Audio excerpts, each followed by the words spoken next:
Ideological subversion is the process which is legitimate, overt, and open. You can see it with your own eyes. All you have to do, all American mass media has to do, is to unplug their bananas from their ears, open up their eyes, and they can see it. There is no mystery. There is nothing to do with espionage. I know that espionage intelligence gathering looks more romantic. It sells more deodorants through the advertising, probably. That's why your Hollywood producers are so crazy about James Bond type of thrillers. But in reality, the main emphasis of the KGB is not in the area of intelligence at all. According to my opinion and opinion of many defectors of my caliber, only about 15% of time, money, and manpower is spent on espionage as such. The other 85% is a slow process which we call either ideological subversion or active measures, активные мероприятия in the language of the KGB, or psychological warfare. What it basically means is to change the perception of reality of every American to such an extent that despite of the abundance of information, no one is able to come to sensible conclusions in the interests of defending themselves, their families, their community, and their country. It's a great brainwashing process which goes very slow, and it's divided in 4 basic stages. The first one being demoralization. It takes from 15 to 20 years to demoralize a nation. Why that many years? Because this is the minimum number of years which requires to educate one generation of students in the country of your enemy, exposed to the ideology of the enemy. The demoralization process in the United States is basically completed already. For the last 25 years, actually it's overfulfilled, because demoralization now reaches such areas where previously not even Comrade Andropov and all his experts would even dream of such a tremendous success. Most of it is done by Americans to Americans, thanks to lack of moral standards. As I mentioned before, exposure to true information does not matter anymore. A person who was demoralized is unable to assess true information. The facts tell nothing to him.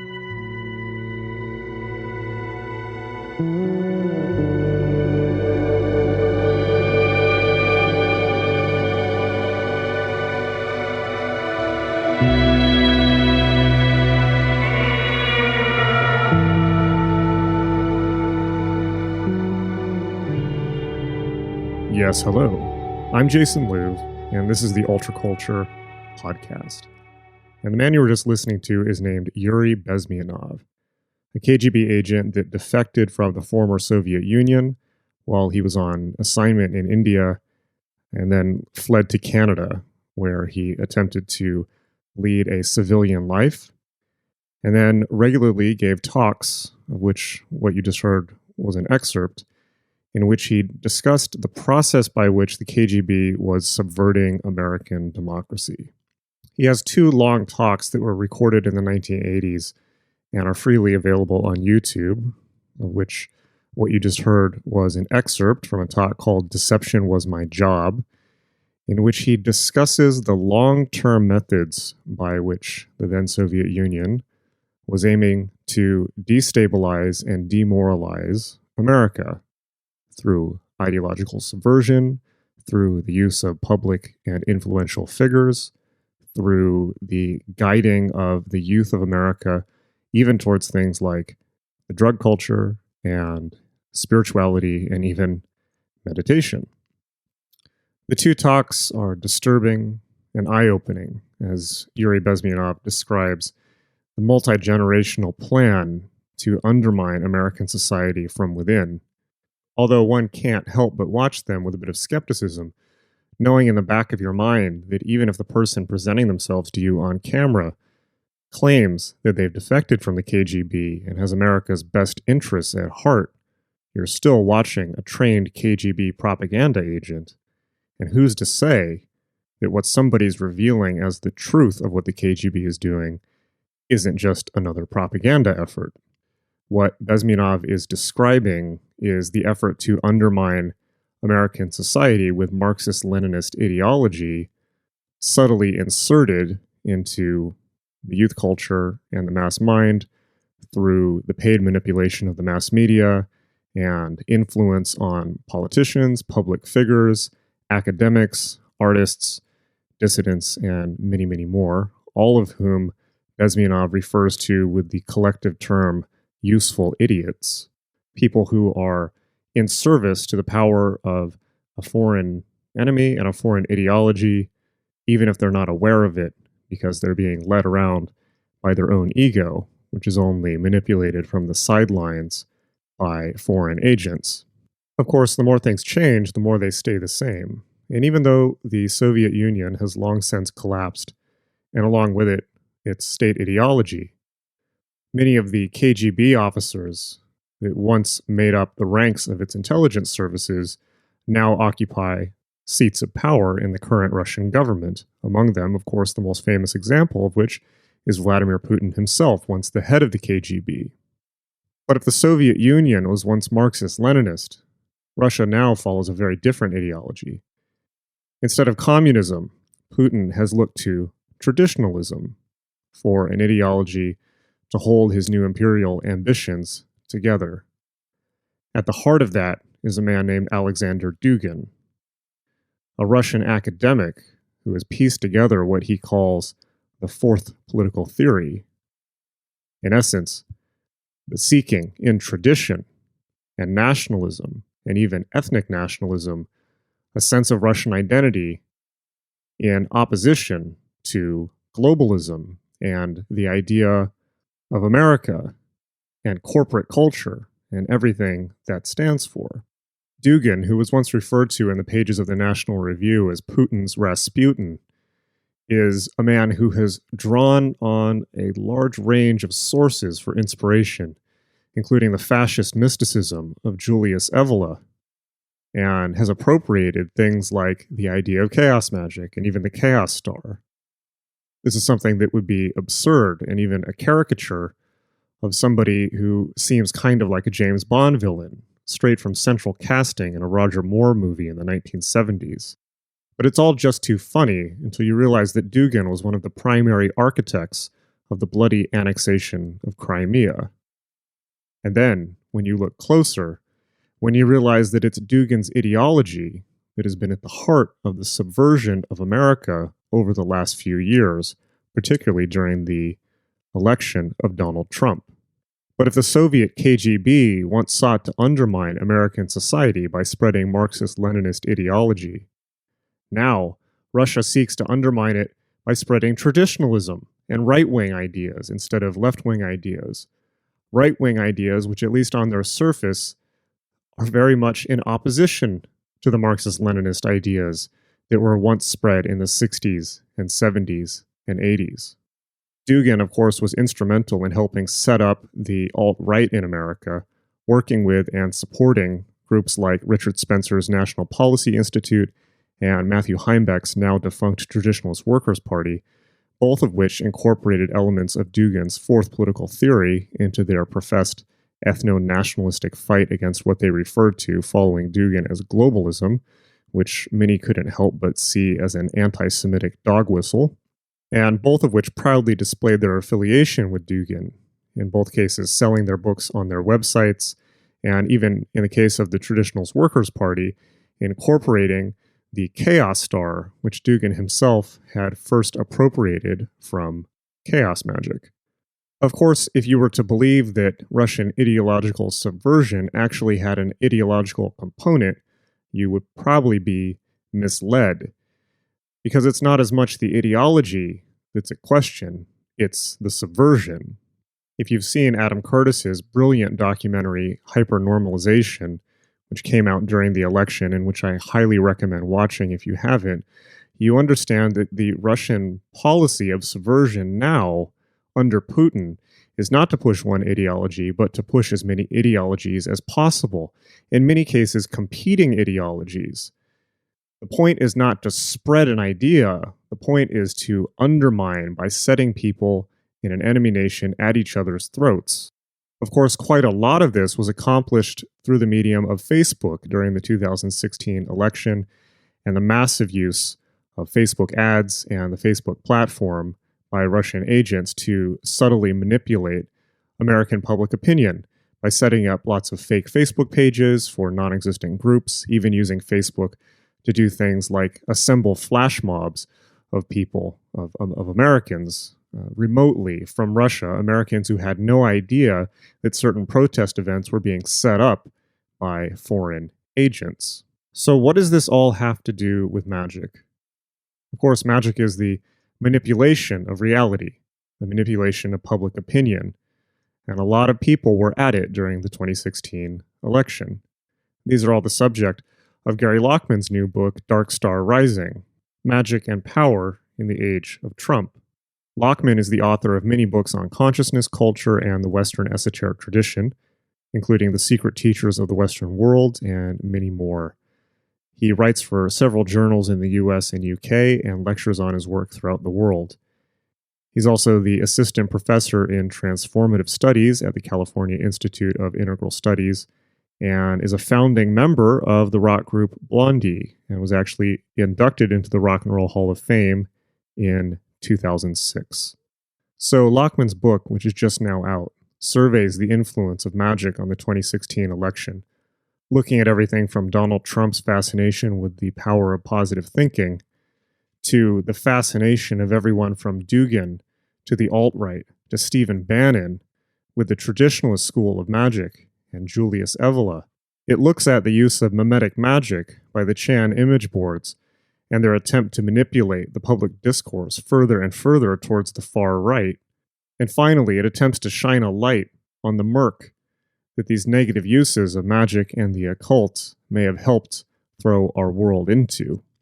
Lachman and I had a great, extensive, and frankly at times heated conversation about the alt-right and Russian ideological subversion and the overall shift of even mainstream American culture further towards the right. There were some points that we disagreed on. In particular, I felt that it was unfair to link the far right's unfortunate hijacking of some of the iconography and ideas of chaos magic with the much broader and very positive tradition of chaos magic as a whole, just like I feel it would be unfair to link the far right's hijacking of skinhead subculture to fans of Jamaican music in England in the 60s, or their hijacking of synthwave music to all producers of synthwave, for instance, or of their hijacking of black metal into the subgenre of National Socialist black metal to all black metal. Of course, it wouldn't really be fair of me to continue our argument about that point in the intro to the show, since Lachman wouldn't be able to respond, so I simply am not going to do that. However, I do feel it is my responsibility as a teacher of chaos magic and somebody who has been around the chaos magic scene for the last 20 years and has met nearly all of the major players in that world, and who is very interested in the positive growth of the magical current, to put up a flag for chaos magic, which is by and large a very positive and forward-thinking and frankly very left-leaning tradition, engaged very much with the evolution of humanity, with the enlightenment of all sentient beings, and lots of other very, very positive and evolutionary stuff. When I think about chaos magic, I think about, of course, writers like Grant Morrison and my mentor Genesis Peorage of Throbbing Gristle and Psychic TV, who is perhaps the least alt-right person you could possibly imagine. And so you might imagine that the hijacking of at least some of the surface symbols of something that I really deeply care about and that I teach and that I think is of great benefit to those who learn it by fascist sympathizers on the far right would irk me, to say the least. And that, of course, then the confusion of these two things by people looking on would also irk me. And so I do want to very, very clearly make a delineation between real chaos magic, which you can learn about in any of the published books about chaos magic. You can learn about at magic.me. There's a lot of really great stuff in the chaos magic world, and it pains me to see it associated with Nazi thugs. So with that said, you've got a great conversation ahead of you on some of the most pressing and disturbing events that are occurring in the world right now, and which should be of interest not only to anyone with an interest in the esoteric, but to world events in general. Because as Lachman so readily points out in Dark Star Rising, you can't understand what happened in the 2016 election or what's happened in the last few years in America and the world without understanding the small, subtle, yet disproportionately effective influence of the occult on geopolitics. We live in dark times. So today's episode of the podcast is brought to you by Magick.me, my school for magic and mysticism and meditation, and learning all the positive sides of magic and embracing it as a tool for personal empowerment and evolution and awakening. Magic is just a tool, and we don't want to live in a world where only the wrong people are using that tool and not the right people, as I think that this podcast amply demonstrates. We now seem to live in an age in which everyone is interested in magic, what Crowley once called the Aeon of Horus, where humanity is awakening to more subtle levels of reality, you might argue. What that means is that magic is now a survival skill, in the sense that if everyone is using magic, then everyone had better learn magic just to stay ahead, just to keep afloat, to be quite honest with you. And what that really means is that if you feel disempowered by what's going on in the world, then it might be time to look for a tool of deep and true personal empowerment. And Magick.me is my offering in that regard. It's an online school where you can take classes in everything from chaos magic to meditation to tarot to astral projection to lucid dreaming and on and on and on. It's being improved on a pretty consistent basis right now. I'm doing bi-weekly live Q&As. Everything is being improved there, and things are really, really picking up steam. There's a really dedicated group of students that are very, very sincere and who are really enjoying the classes. So if you're interested in participating, the website is magick.me. It's magic with a K.me. And there's a free introductory email course, which you can get by going to free.magick.me/offer. Or alternately, if you live in the US, you can get by texting the word shaman, SHAMAN, to the phone number 44222. Okay, so I hope to see you in class. And in the meantime, please let Gary Lachman be your guide to the new and dangerous esoteric landscape of the 21st century and to a new dark star rising.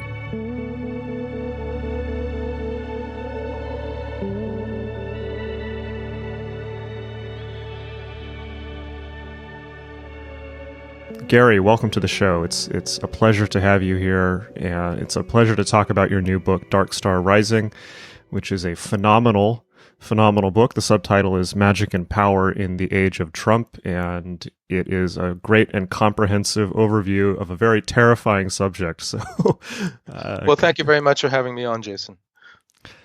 So my first question is, how did you get drawn into this rabbit hole? Because it seems apparent from reading the book that you became quite interested in certainly the rise of the alt-right and its fixation on the occult. How did this start for you? Well, I mean, not like everybody else necessarily, but like many people, sort of the events leading up to the election and taking place around them seemed to have a very strange character. It wasn't politics as usual. And among other things, one thing that stood out was when the National Policy Institute, NPI, which is a rather innocuous sounding name for a group that many people believe is much more sort of far right oriented.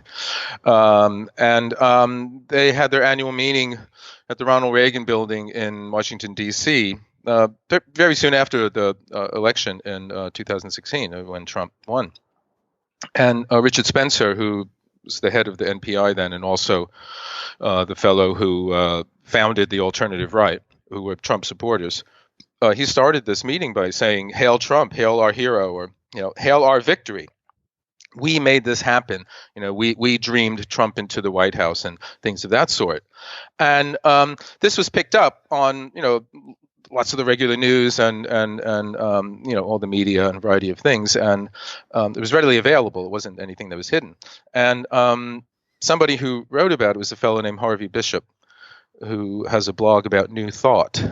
New Thought is this sort of generic name for a variety of different sort of mental science or creative visualization or positive thinking sort of philosophies that fundamentally have as their base the idea that thoughts are causative, that in some way the mind can affect reality directly.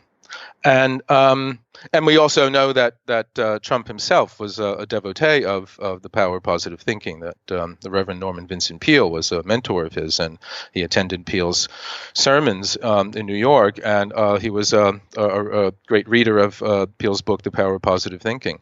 And it seemed to Bishop that what had happened was that some of Trump's supporters on the far right, on the alt-right, were using this kind of positive thinking, power of positive thinking, in order to affect the election. And the way they had done this was to use what was called meme magic, which is slightly complicated, but in essence, it's a way of using the internet in order to affect reality. And they had done this somehow through all these sort of posts they were making prior to the election and all that.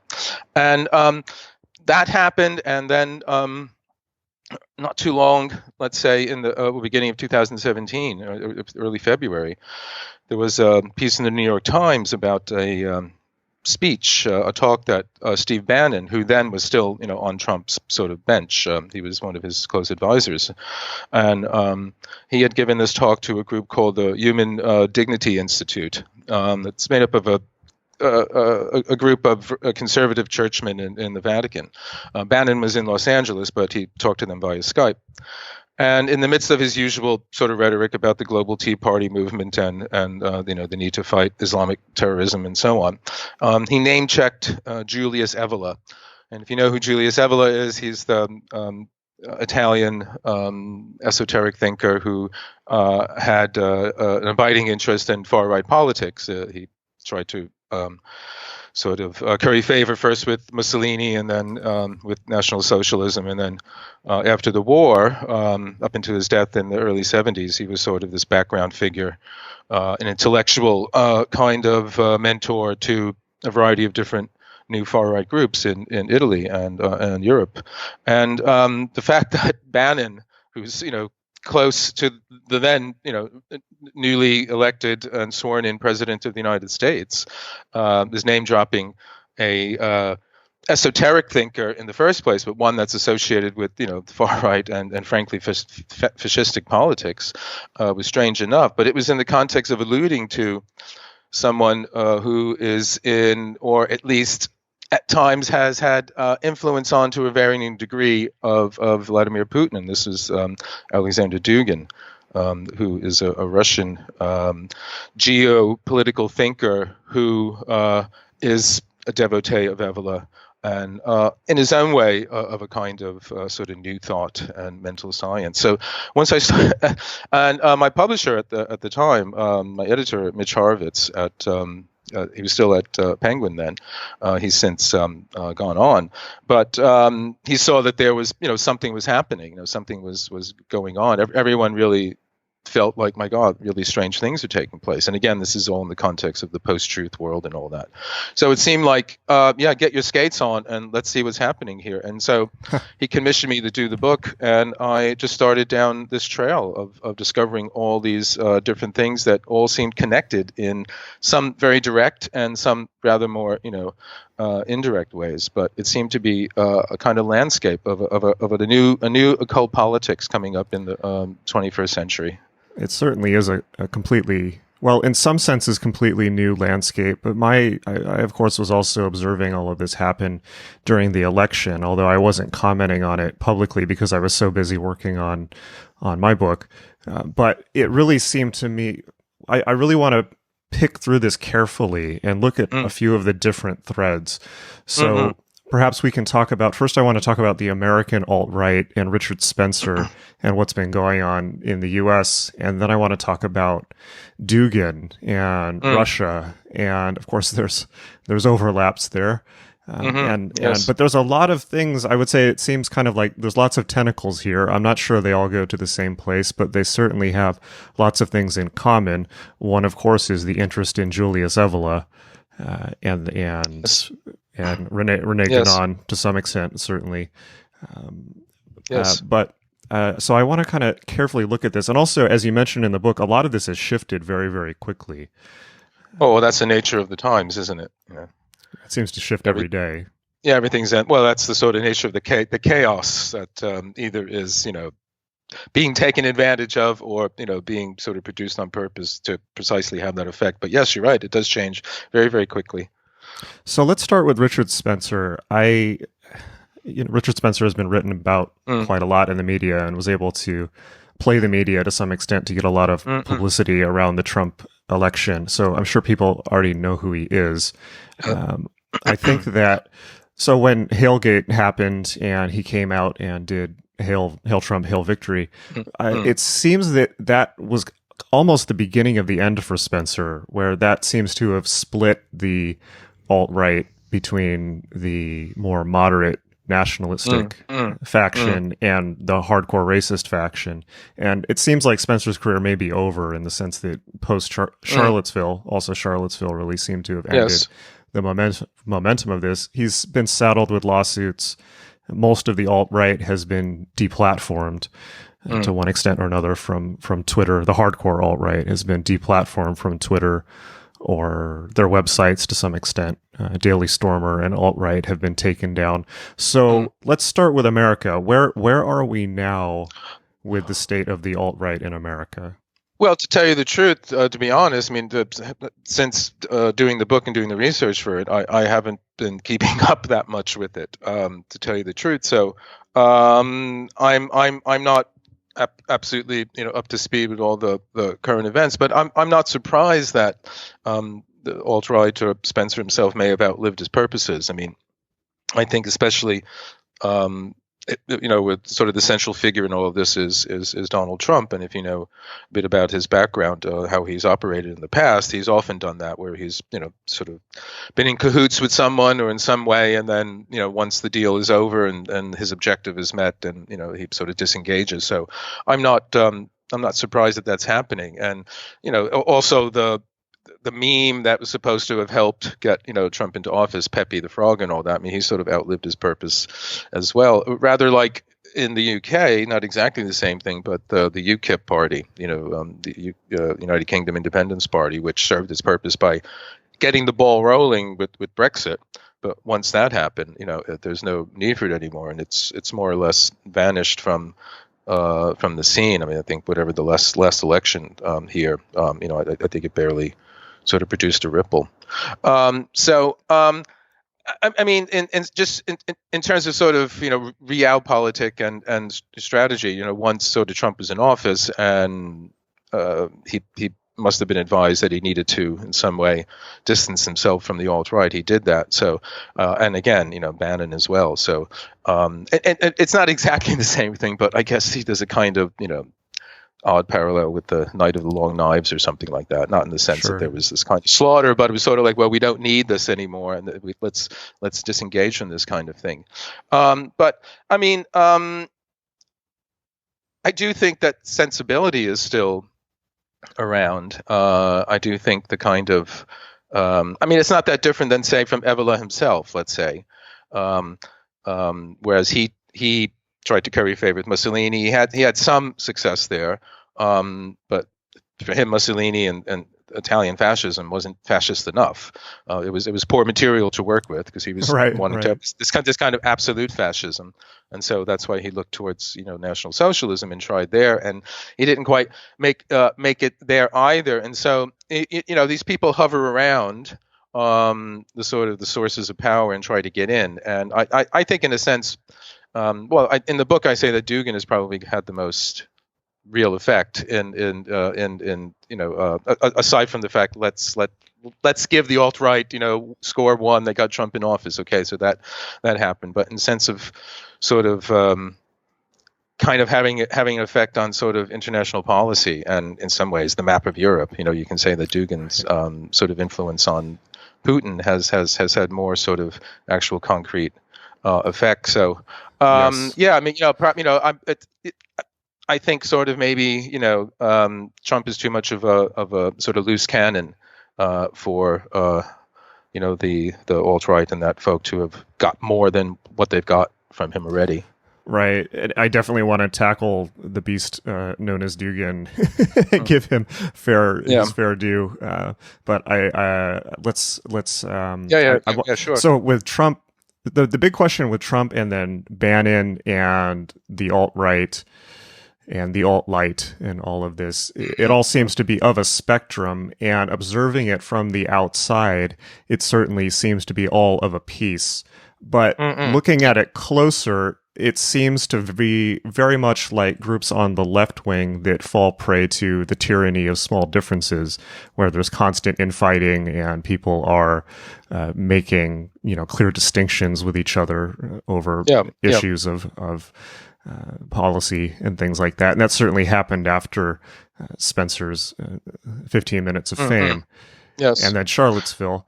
So my question is, I guess the real question is, how much was Trump actually aware of this?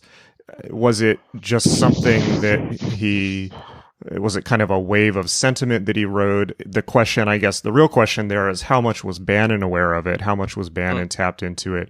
And then also, I kind of have to wonder, how much influence did it actually play on the election? It was a very loud and vocal minority, but compared to the huge, just groundswell of just plain ugly American racism and reactionary nastiness, as a or reactive nastiness, as opposed to the kind of refined patrician racism of somebody like Richard Spencer, who's was very public and was seized upon by the media as somebody to point to. But I kind of wonder, how much did these guys actually affect the election compared to just the plain old American nastiness? Well, I mean, it's I don't know, to tell you the truth. I mean, I guess that's the sort of thing you'd have to devise a certain kind of methodology to test. If you reject the idea, to begin with, that in some way, their magical practices had any effect, then. But I think the thing is, and I say in the book, I think, at least when I was researching and reading all these articles and following up all these links on the net, and there were quite a few times in which Spencer and some other of the new ultra conservative, they were being presented as sort of fashion models. They were being presented as a kind of very cool conservative, ultra conservative hipster in a way. And I guess that in many ways is what they wanted to do, more so than have any direct political influence, was to sort of win the culture war, to be able to open the Overton window and make what was unacceptable now acceptable in some ways. And that's been the case in many ways. We could chart that narrative as the kind of advance by the progressive sensibility that they despise and that they want to stop, because increasingly, that what's considered acceptable within that context is widening and growing and bigger, and this is the sort of thing they're up in arms about. But they wanted to make they wanted to make their kind of disdain for that in some way, as you say, more sophisticated and somewhat more culturally acceptable than just the usual kind of skinhead or the redneck kind of knee-jerk response. But I think by doing that, I think in a way by maybe, I guess, catalyst, is that a banal way to sort of think of it, in the sense that they're creating a ruckus, they're making sort of a popular media presentation of a lot of the things that from many people that were dissatisfied with, say, the Democrats, but they somehow couldn't articulate exactly what that dissatisfaction was. And here are these more articulate, slightly more sophisticated and, to some extent funny, they sort of sometimes don't always go over the line of, just being sort of rather kind of, sardonic sarcasm and irony, but then and that was one of their protective coatings. This is like, oh, come on, can't you take it? It's a joke. It's all postmodern.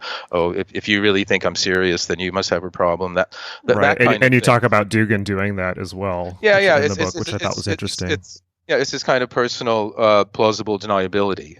Which is sort of what that's what the people out in control are always seeking. Can we plausibly deny having any kind of responsibility for this or not? So I think they managed, at least for a while, to do that. To sort of, okay, here's something. The hip thing now is to be very far right and to be very intolerant and to be and to articulate that, though, in some way that has the appearance of being more intelligent and thought out and part of a kind of philosophy. And that's where Evola and others they point to, like Mencken and people like that, and Nietzsche, and not to say that all of these people actually would, that if they were around today, would necessarily agree with them, but that's the danger of being a great writer. You can you don't have any control over who's going to quote you later on. But they have there's like a canon, Spengler, and a canon of people that it's a kind of gradient from ones that are certainly not liberal, but they're not really considered really nasty. They just have a conservative point of view, and then it gets more gradient towards the the very far right and the kind of the odious sort of stuff. Right. So on that note, can you talk about the concept of the Overton window? Because I think this is a critical concept for people to understand in how this stuff works. Well, my understanding is that it's a kind of gauge of what socially acceptable in the media in terms of, I guess, the kinds of jokes that are considered funny, let's say, something like that. The kind of remarks you can make about something before you've crossed the cringe barrier, or before it's considered unacceptable. And I guess if you take sex was something for the longest time it wasn't considered acceptable to talk about in any kind of just straightforward way, and it was always nudge nudge, wink wink, slightly titillating. But by the time we all got liberated in, I guess, the 70s and so on, we can kind of talk about it now in very clinical sorts of ways without that being shocking. And I guess in one way, on the left, the sort of gender issue is one of the things that's opening the window for that kind of new tolerance for that, something that would have been considered strange and unusual earlier. And I guess, though, again, when the other side is pushing against that, and so their kind of rejection of that, which they voice in a variety of ways, is also pushing open the window so that let's have a clear debate about this. Let's be able to talk about it in the open, and let's have a voice and all that kind of thing. And you have to say at times, well, again, I have to say it does. It doesn't help anybody, help anyone, and move anything on to shout people down. On either side of the thing. I just think no matter how odious you might think they are, it just as far as I'm concerned, it just doesn't. So it doesn't help, and it can turn people who otherwise might not have would have barely made a little noise into martyrs as well. So right. Well, my understanding of how the right is viewing this very directly is the idea of shifting the Overton window towards the right, where they kind of push and nudge a little bit at a time. So first it's nationalism, then it's then it's the alt-right, and then then what's publicly acceptable? Just push a little bit, and then lean back into, it's just free speech. You have to give us free speech. We're being very polite. We're dressed well, and then as soon as the Overton window is now way right. In terms of winning the culture war, we've seen that happen.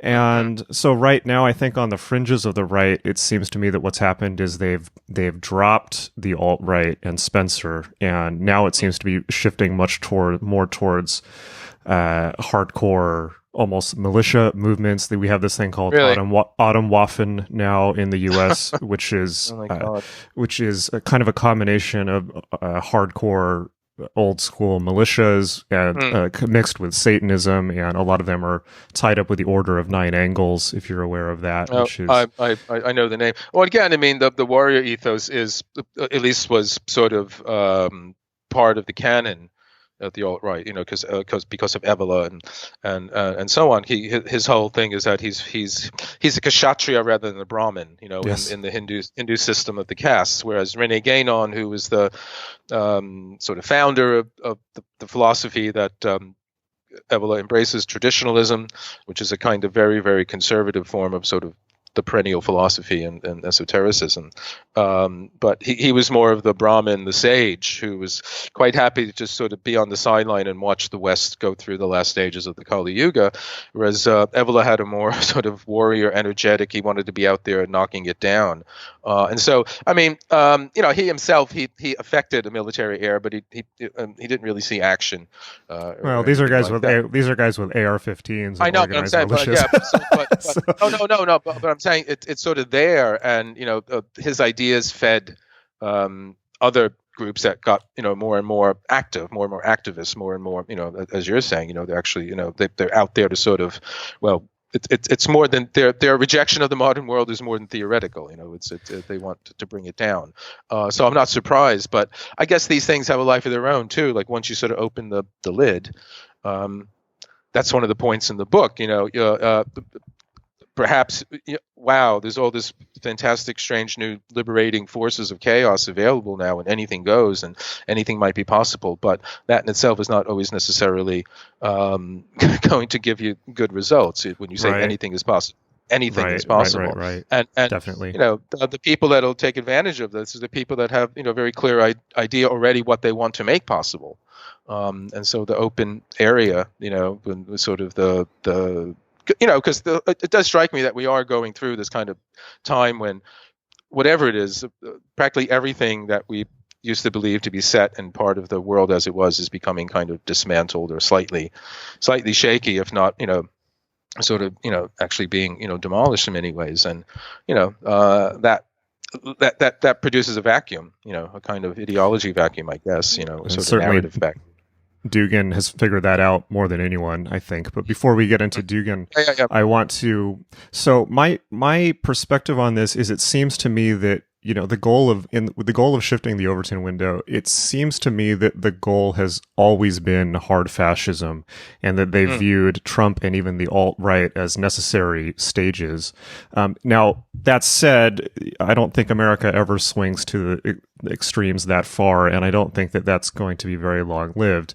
However, I have noticed that in terms of winning the culture war, the mainstream, the middle, has shifted very much to the right. And one person that I want to ask you about, who's come to prominence very suddenly, all of a sudden in the last few months, is Jordan Peterson. And how, Peterson, in a way, seems to, he embodies a lot of right ideas, in some senses far right ideas, but in a more palatable way for the mainstream. And he kind of, if you kind of look at culture as a learning engine, and culture is kind of a machine learning engine in a way, it seems that the mainstream has settled on Jordan Peterson as, in a sense, pushing. That's as far to the right as they want to push, and he seems to be acting also as a pressure release for some of those energies and pushing back to the far right at the same time. Now, that said, Jordan Peterson, I don't know if you've read his book or if you're aware of him. I have. I've written an article about him. Okay. So I'm curious what you think of him. My take is, it's 2/3 great self-help advice, and then 1/3 straight fascist mysticism. We have to stop all the postmodern neo-Marxists, whatever that means. Well, I mean, that was the thing. I have to say that attracted me to him. I mean, I some time ago, I mean, I was asked to write an article about him for New Dawn magazine, who they themselves are kind of seen as a cult magazine that's sort of shifted over to the right, and they're in some ways pro-Russia and so on and so on. But in any case, they've been very nice to me, and they've asked me to write a few articles, and one was about Peterson, and I learned about him some time ago. A Facebook or some online correspondent said that you should check his videos out, and this is before. It wasn't unknown, but he wasn't who he is today by any means. And this is well before his book came out and all that. And because this correspondent said, some of the things he's talking about, they remind me of some of the things I've read in some of your books. And so I said, oh, well, I'm curious, so I'll check it out. And the first thing that I saw was the coverage of the scandal in Canada about Bill C-16 and his refusal to comply with what he considered compelled speech about using these sort of new personal pronouns for I guess, I don't know, non-binary gender and so on and so on. And but even though that's a very touchy issue, but I did feel like he made a good point, because I did feel what he said.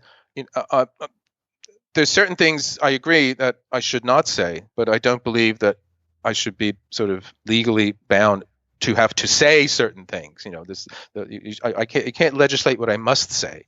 And I thought that was very important. And so I watched those videos and some others, and I read, articles about him online and all the kind of scandal kind of thing.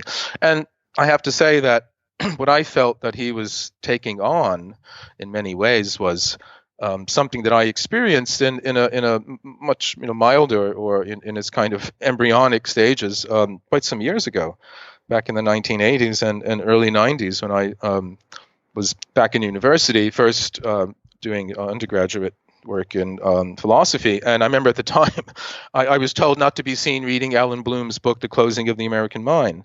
One of my philosophy professors said, no, don't let anybody see you reading that, because they'll consider you're sort of far right, sort of Reaganite or something like that.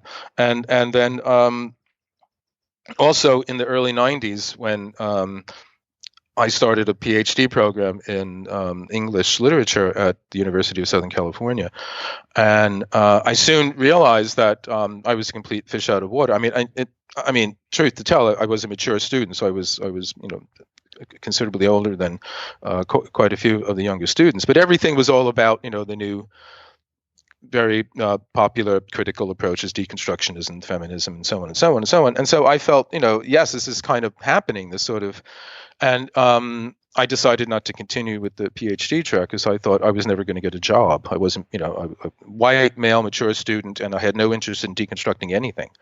And so I remember even, trying to just talk, I was the essentialist in the room and all this sort of thing. So it was all a bit, it felt very foreign and alien to me. So when I saw him going on his sort of Mr. Deeds goes to town kind of, this kind of Jeremiah, calling the corrupt postmodernists and deconstructionists to account, I had to feel like, well, yeah, I'm glad somebody was taking this kind of stuff on, because, for all the other stuff he gets into with the, the pay gap and women's roles and all that, I do think he's sort of spot on about, the whole kind of nihilism, pop nihilism that grows out of the whole, deconstruction and postmodernism kind of thing. I mean, it's something that I feel is, and that's in my article, that's what I focused on, and I thought that's what he was doing. And yeah, as you say, it's a lot of it is, kind of self-help that already. And he's not a particularly eloquent, great writer. I think he does better in his sort of talks and lectures than in the writing. And I read his other book, Maps of Meaning, too, which is it's an ambitious attempt, not entirely successful, to sort of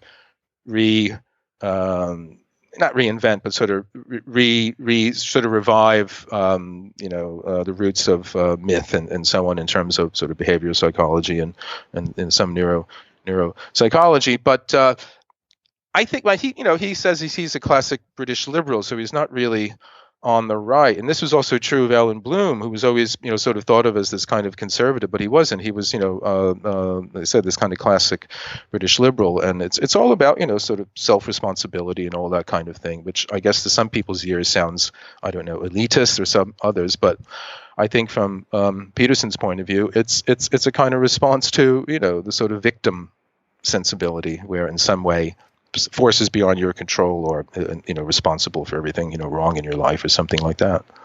Well, I think I partly agree with you and partly don't. I think that Peterson, he is correct to critique the nihilism that emerges from postmodernism, but he's very reactionary at the same time. And certainly, I think anyone who writes about the occult or magic has gotten on the wrong side of deconstruction.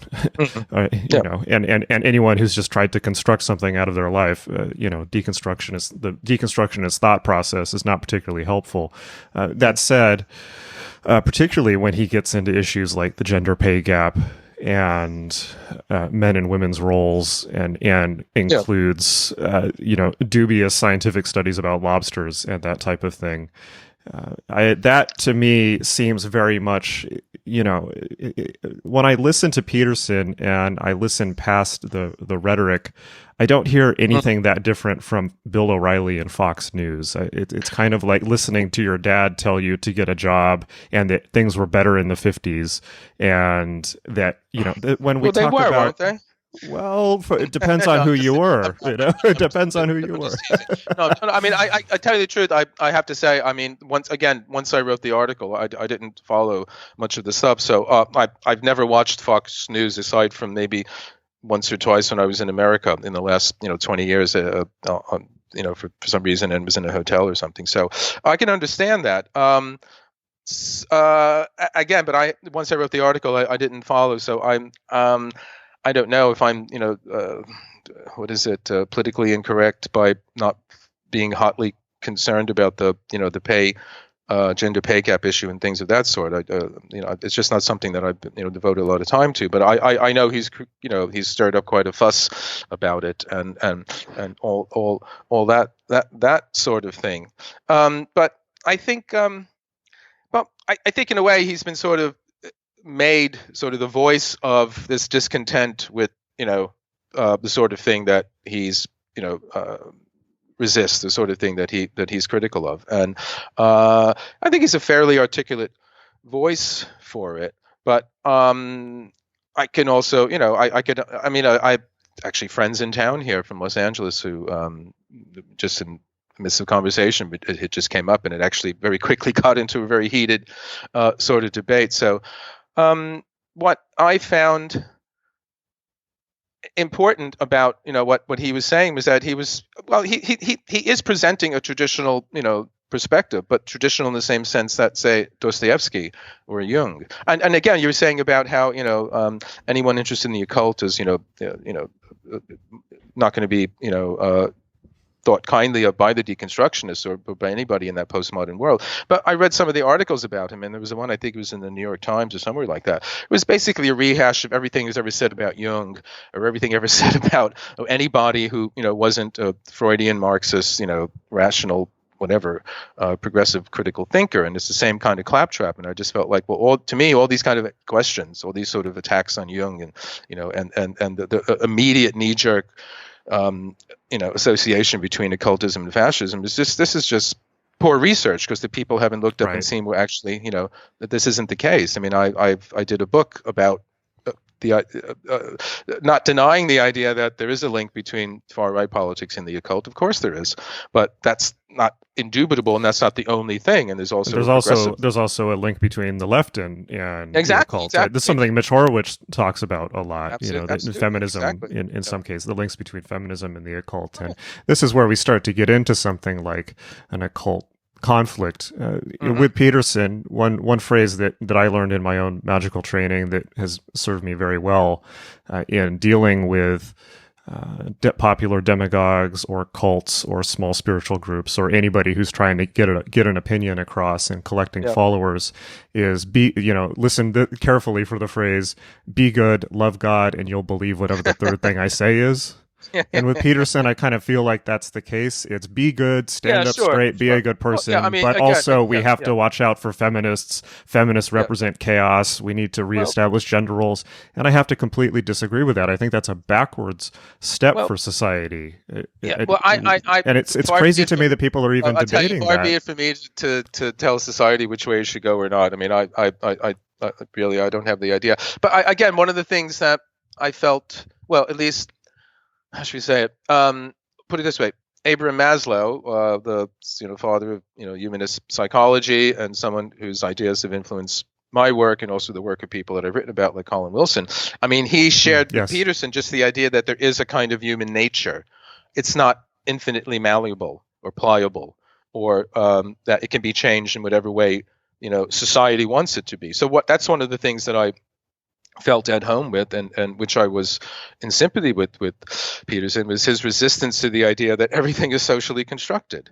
Well, I have to agree with how we think about things may be like that, but you can't socially construct nature. Nature was there, before Right. in the first place. Now, of course, someone's going to say, "Well, how do you know what's nature and what's not?" Indeed, I agree with you. That's a difficult question, but let neither of us assume that we know that, and let neither of us assume that, well, there is no nature in some kind of fixed thing that's there already, that is unwieldy and which we can't manipulate. I mean, you're assuming that for ideological reasons, I would say. And I think this is one of the problems. This is one of the real kind of crunch points. Is like, well, is there something that's there before we get to work on it? Well, so talking about traditionalism in general, so the general idea of the traditionalist school of Magick, that the world is degenerating over time, and that we should, instead of progressing, and that we should look backwards towards eternal forms or essential forms.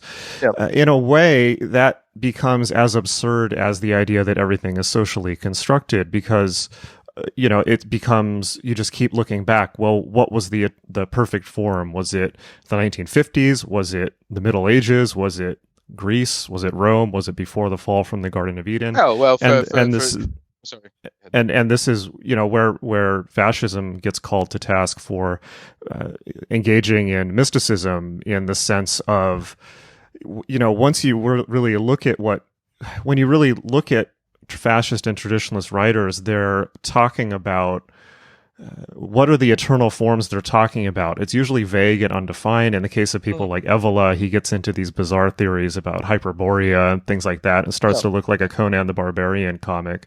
And often it seems to be, the goal is always put just out of sight, because with fascism, if the goal becomes clear, then first it becomes absurd, and it no longer becomes unobtainable. And in becoming obtainable and defined, it no longer inspires as something transcendent. So it has to remain transcendent. But I think on the ground, in practice, sure, the ideals and the goals are transcendent and mystical, but on the ground, it just devolves into public policy, cruel public policies, street violence. I think one of the mistakes is when you try to have philosophers as kings, or kings as philosophers. I think this in many ways is sort of the hubris or the arrogance of the intellectual, and it doesn't have to be Evola. Martin Heidegger, who's to some people perhaps equally as odious as Evola, but in general is one of the most influential and important philosophers of the 20th century. He's up there with Wittgenstein, but he saw in National Socialism an actual sort of embodiment of his ideas about being and resolution and all this kind of destiny and so on and so on. And so there's a great temptation to see in actual concrete terms these sorts of ideas, and there are people that they're that's what their drive is to do. But I think we have to make clear that the alternative to the sort of idea of a utterly socially constructed world doesn't necessarily have to be Evola's vision of this kind of theocratic organic society. I mean, these are two extremes between which, with any luck, if we have the patience and the endurance, we may be able to find some kind of integrated way that doesn't have to be either of the two extremes. But no, I completely agree with you. I mean, the sort of, but again, it's like it's very specific. I mean, yes, Evola talks about this ancient Hyperborean civilization that lived up in the Arctic in this sort of area, which was beyond the North Wind, and it was this fantastic golden age, and so on and so on. And ever since then, things have gone down the tubes. But again, that's the same sort of thing, I guess, with Make America Great Again, or similarly happening over in Russia, where and for them, in many ways, you can see it's even more pressing, because they have gone in the last 20-30 years they've gone through incredible sort of changes, and they actually have had the collapse of society and all that sort of thing. So the idea of some kind of return to a previous greatness, or which at the same time is also, the hope and expectation of a glorious, new future in some way. But again, that's the sort of thing, it's a kind of bland nihilism, anything goes, or this kind of hyper romantic vision of some kind of heroic quest for something, which brings with it, its own problems and dangers. And so I guess the idea is to somehow find a way to navigate between these two extremes. And I would say that's what's really important now, because we are in many ways being pulled apart by these extremes, like the polar forces, that whether you agree with Evola or not, he does talk about these kind of polar forces at work, and this is something Dugin does as well in other contexts in sort of the history of philosophy. I mean, I've even looked at it in terms of the left and right hemisphere in a book of mine called Secret Teachers of the Western World, sort of using E. McGilchrist's work in the Master and His Emissary as a way to look at the history of Western esoteric tradition as a kind of right brain knowledge that's been suppressed. And so even there's a kind of polar tension moving things on. So, but I think what's happening now is they're sort of pulling things very much apart. And I sort of point to this whole idea of the war of all against all that seems to be taking place, not only in sort of a political way, but I think also in the social way, in the sense that everyone on social media is competing with everybody else for likes and attention and so on and so on. Absolutely. So in terms of the kind of Hobbesian war of all against all, I want to, before we, we're just right on the event horizon of Dugin, but before we get sucked in there, because I know that's going to be, we're going to go into the black hole. But one thing that I want to bring up, particularly in the question of social construction, one thing that hasn't been talked about a lot in the media, and that I don't believe you touch on in the book, that we shouldn't discount, is the role of Silicon Valley in all of this, for a couple reasons. One is there's clearly been a tremendous amount of interest in alt-right and traditionalist and Evola's ideas among the Dark Enlightenment. So people like Nick Land, Mencius Moldbug, and I don't know if you're aware of them, but they played a huge role in sowing the field for this. I wasn't able to get them in the book, unfortunately, but yes. But then also people like Peter Thiel taking this stuff very seriously. People like, I believe, Palmer Luckey, the prior CEO of Oculus Rift, was ousted from Facebook after it was revealed that he was giving money to alt-right concerns. So it seems to me that I live in California and I'm aware of these things, but Silicon Valley is, of course, overwhelmingly left and liberal. This was recently talked about in Mark Zuckerberg's Senate hearings. Ted Cruz kind of took him to task for it comically. But among Silicon Valley, there is clearly a small libertarian contingent, a contingent that has been increasingly flirting with neo-reactionary ideas. And it seems to me that one of the reasons these ideals appeal to them is that the idea of neo-feudalism they like, because when we now have a situation in the US where Silicon Valley is, for all extents and purposes, the Medici city-states. They have all the money in the world, infinite money, more than anyone could ever know what to do with. And meanwhile, the rest of the world the rest of America is by and large doing very poorly. Large parts of the country, people are just dying of OxyContin and methamphetamine habits or fentanyl. The country is just gutted, and yet we have this tiny elite. And so for them, the idea, they're already predisposed to ideas like optimizing things, controlling things electronically, controlling things with drones and through electronic surveillance. So with people like Peter Thiel, who directly has been working with Trump, it very much concerns me. It's one thing when these ideals appeal to people who are posting on 4chan and 8chan from their parents' basement. It's a very different thing when billionaires get interest in them, billionaires with the ear of presidents and people in power, and even people like Elon Musk, as innocuous as he sometimes seems. That's what I'm perhaps worried about very, very much is the combination of those two things. And the other thing that I wanted to touch on is, for me, the real issue on the horizon here is transhumanism, because when we talk about social construction and the social construction of identity, within the next 10 years, with things like CRISPR and certainly biohacking and cosmetic surgery, it already is that way, but particularly with things like designer genetic engineering and CRISPR, we will very quickly be in a world where identity cannot just be socially constructed and determined, but re-engineered at will. And I think that's good. I don't see, I'm not one that would say, it's not for everyone, but I think that for me, the Faustian human project, as perhaps Spengler would say, is to move forward into total, into the future and advance the human project. Well, you said quite a bit there. In fact, transhumanism is something that I'd like to take a look at.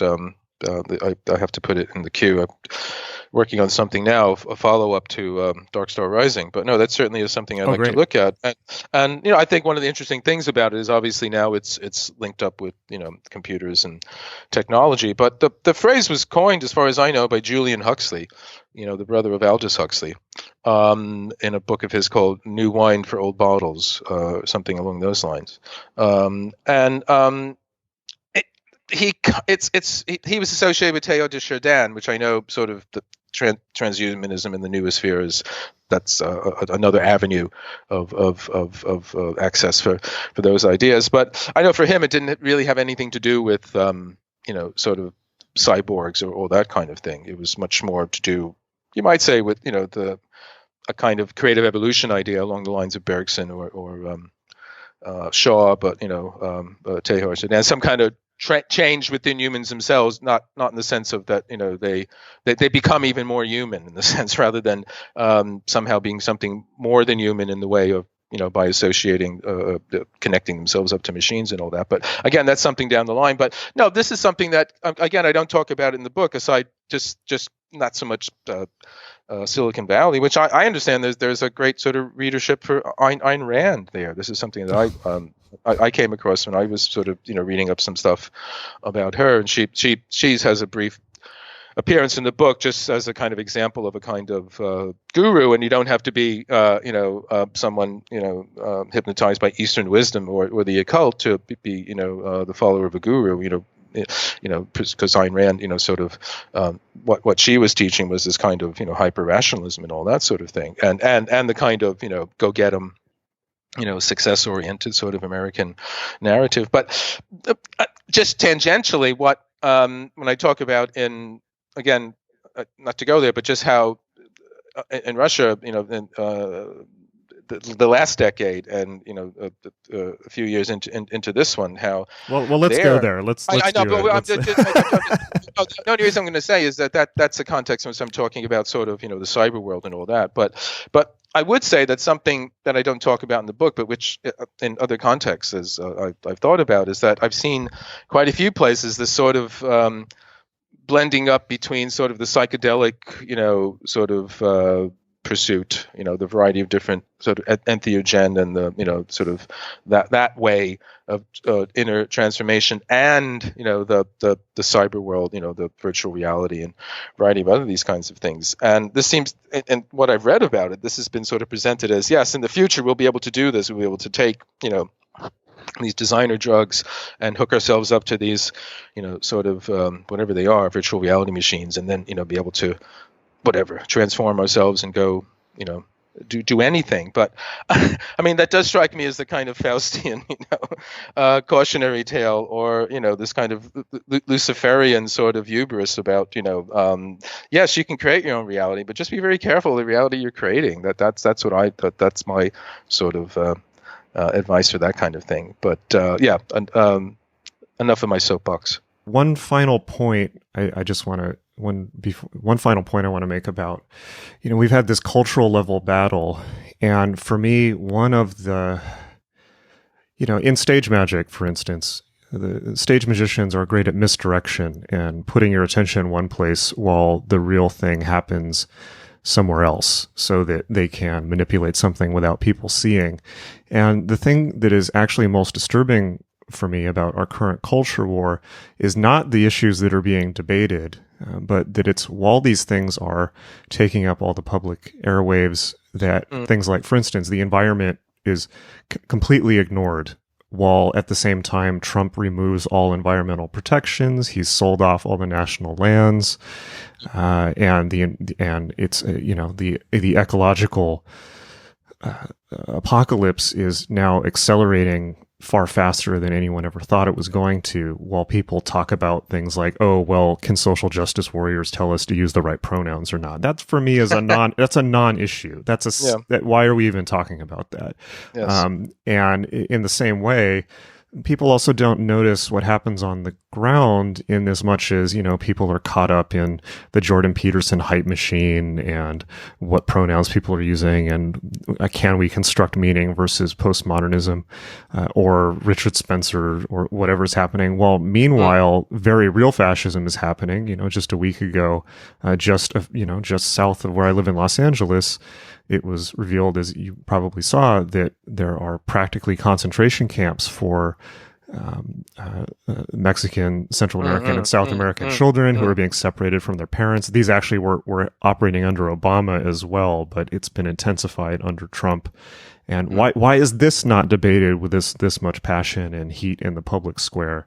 Why is the environment not debated? Why are we talking about these cultural issues? So this, to me, is perhaps, it's interesting to me to see this, because I'm saying, it is a bit, I don't think it is hyperbole at this point to say, oh, now perhaps I understand what it was like to live through Nazi Germany.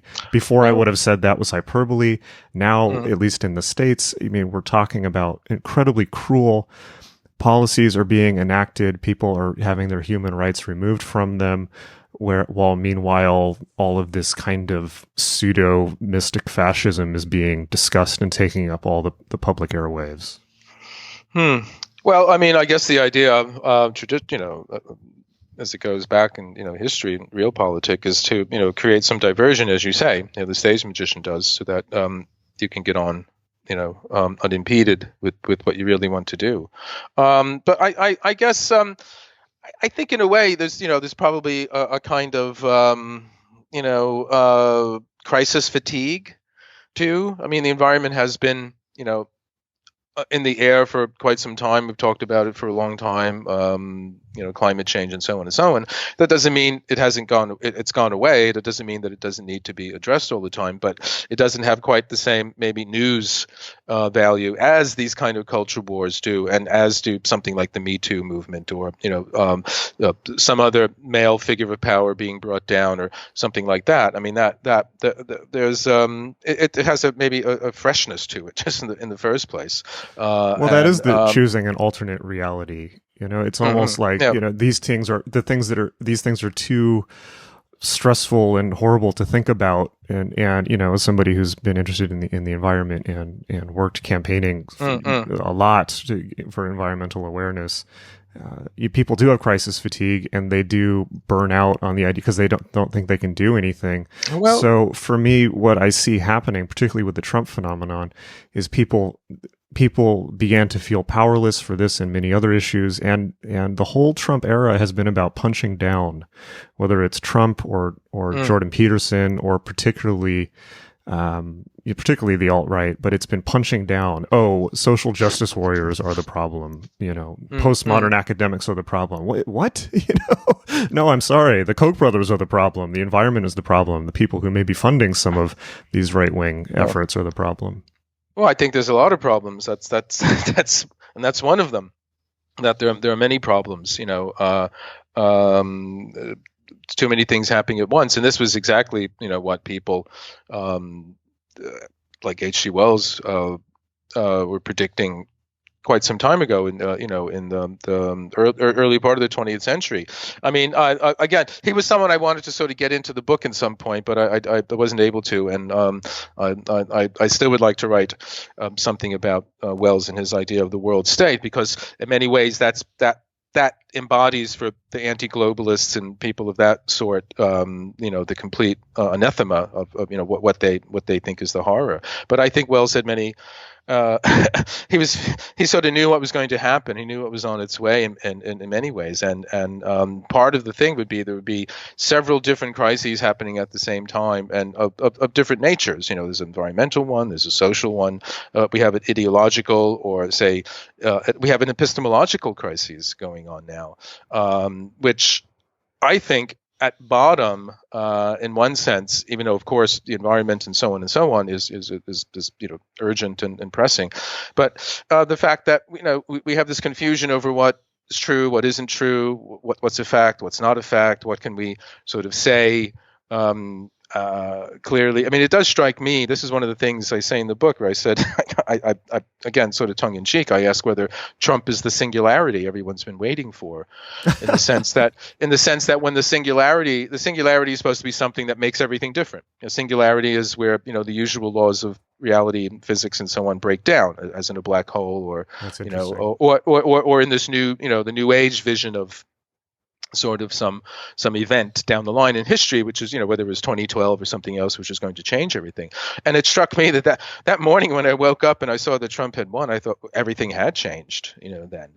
And then you started to get the whole post-truth thing, which we've got sort of inured to now. But remember how strange it was when he's saying how many people were out there for his inauguration, and others are saying no, it wasn't. And then it's sort of like, well, there's your facts and there's our facts. In that sense, it is sort of like the 30s. It's sort of like, well, there's German science, and then there's this other kind of science, and we just want German science, or that kind of thing. And so it did strike me again in this kind of weird way. We've been waiting for the character of reality to change in some way, and we've also wanted to be released from the constraints of a too reductive, a too materialist, a too logical, a too sort of left brain, for sake of a better way of articulating it, kind of vision of the world. And, we people that are interested in the occult and esotericism, magic or whatever, we many of us have, sort of argued in different ways about the limits of that. Well, that seemed to have been lifted. But again, what many people expected to be a result of that wasn't necessarily what happened.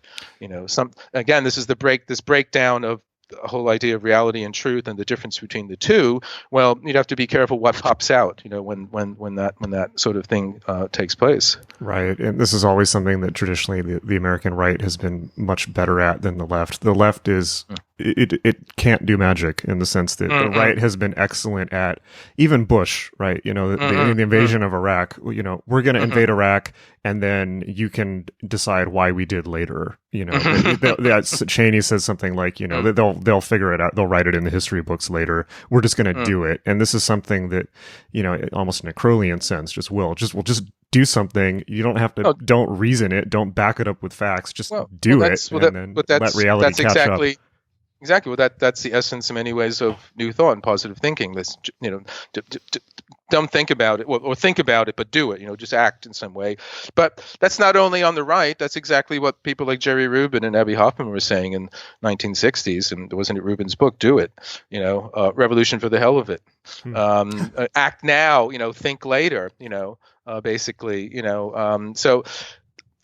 All of these kind of politics that you can say they're the kind of politics that want a sudden change. They're sort of apocalyptic politics rather than the sort of slow, gradual Fabian kind of, cumulative reform sort of politics, which is more rational. But again, it's this, whether we like it or not, we do have this kind of hunger in us for something that is heroic, something that is strange and different and unusual and transcends and breaks the normal routine of things, and I think I'm not alone in looking at it this way. That for a long time, that aspect of human psyche, that permanent need of the human nature, has been in various different ways marginalized, or it's allowed to come out in a variety of different kind of controlled or managed kinds of ways. But I think it's built up, and it's one of these things that's built up along with other things that have all kind of come to a head now. There's a sort of, the various different things have been sort of slowly working their way towards this kind of center where we are now. And I'm not saying they all started out knowing they were going to get there, but it all seems to me they've kind of accumulated around this time right now. And they're all kind of at work dismantling what we've hitherto understood as sort of reality and truth and fact and all that kind of thing. Well, I agree to an extent. I will modify that or add to that in the sense that, in my experience of the occult and occult thought and occult practice, that particularly it becomes very, very easy, almost too easy, to overgeneralize one's own experience and attribute some type of character to, let's say, culture, or some type of character to the mass mind, or that even the idea that human culture or nations or the world in general is progressing along a timeline towards something, or that it's acting as a unified whole. I don't actually think that's true. I think that it's an overgeneralization. And when we talk about these things are hard at work dismantling things, well, the group mind is not hard at work dismantling these things, particularly in America. Even if we were to look at that analytically, the people who voted for Trump were in a minority compared to the people who voted for Hillary, but because of the way American politics work, Trump was the candidate. Less people voted for less Republicans voted for Trump than voted for Mitt Romney. The problem was that nobody was enthusiastic for Hillary, and the reason that Trump was elected is because the Democrats just didn't go to the polls because they assumed she would be elected. That aside, the reason I bring this up is the thing that's hard at work dismantling all of these social structures is very wealthy people. For instance, the Koch brothers, or specific actors like Steve Bannon and Trump. And we should not attribute the action of corporate and individual malfeasance to the people. And when these things happen, it's interesting to see. It's certainly interesting to watch cultural norms and attitudes shift. But we can't forget that the people who bear the weight of that are the most vulnerable people in our society, whether it's children put in camps at the border, or transgender people, or people of color, or people of other sexual orientations. I mean, it's easy to. I hate to go there, but I'm going to go there. It's easy to talk about this as in my case, a privileged white guy, but it's very different. Maybe for you it is, but I don't know. I mean, I have to say I'm very wary about that sort of thing, because I think there's quite a bit of what the philosopher Whitehead called the fallacy of misplaced concreteness around in our discussions of these kinds of things. And so those kinds of terms like white privilege, all this sort of, they're kind of accepted already as, yes, that's the case, and they're given a kind of agency. But that's exactly what you were sort of just saying, that I was I should be wary of that. I was sort of looking at things from my own perspective, and then projecting in some way a kind of agency onto these elusive powers at work in the world that were dismantling things. But this was that wasn't exactly what I was arguing. That just struck me as a kind of personification of something. But I mean, I think you got to basically bite the bullet and take your chances. Obviously, it's all interpretation.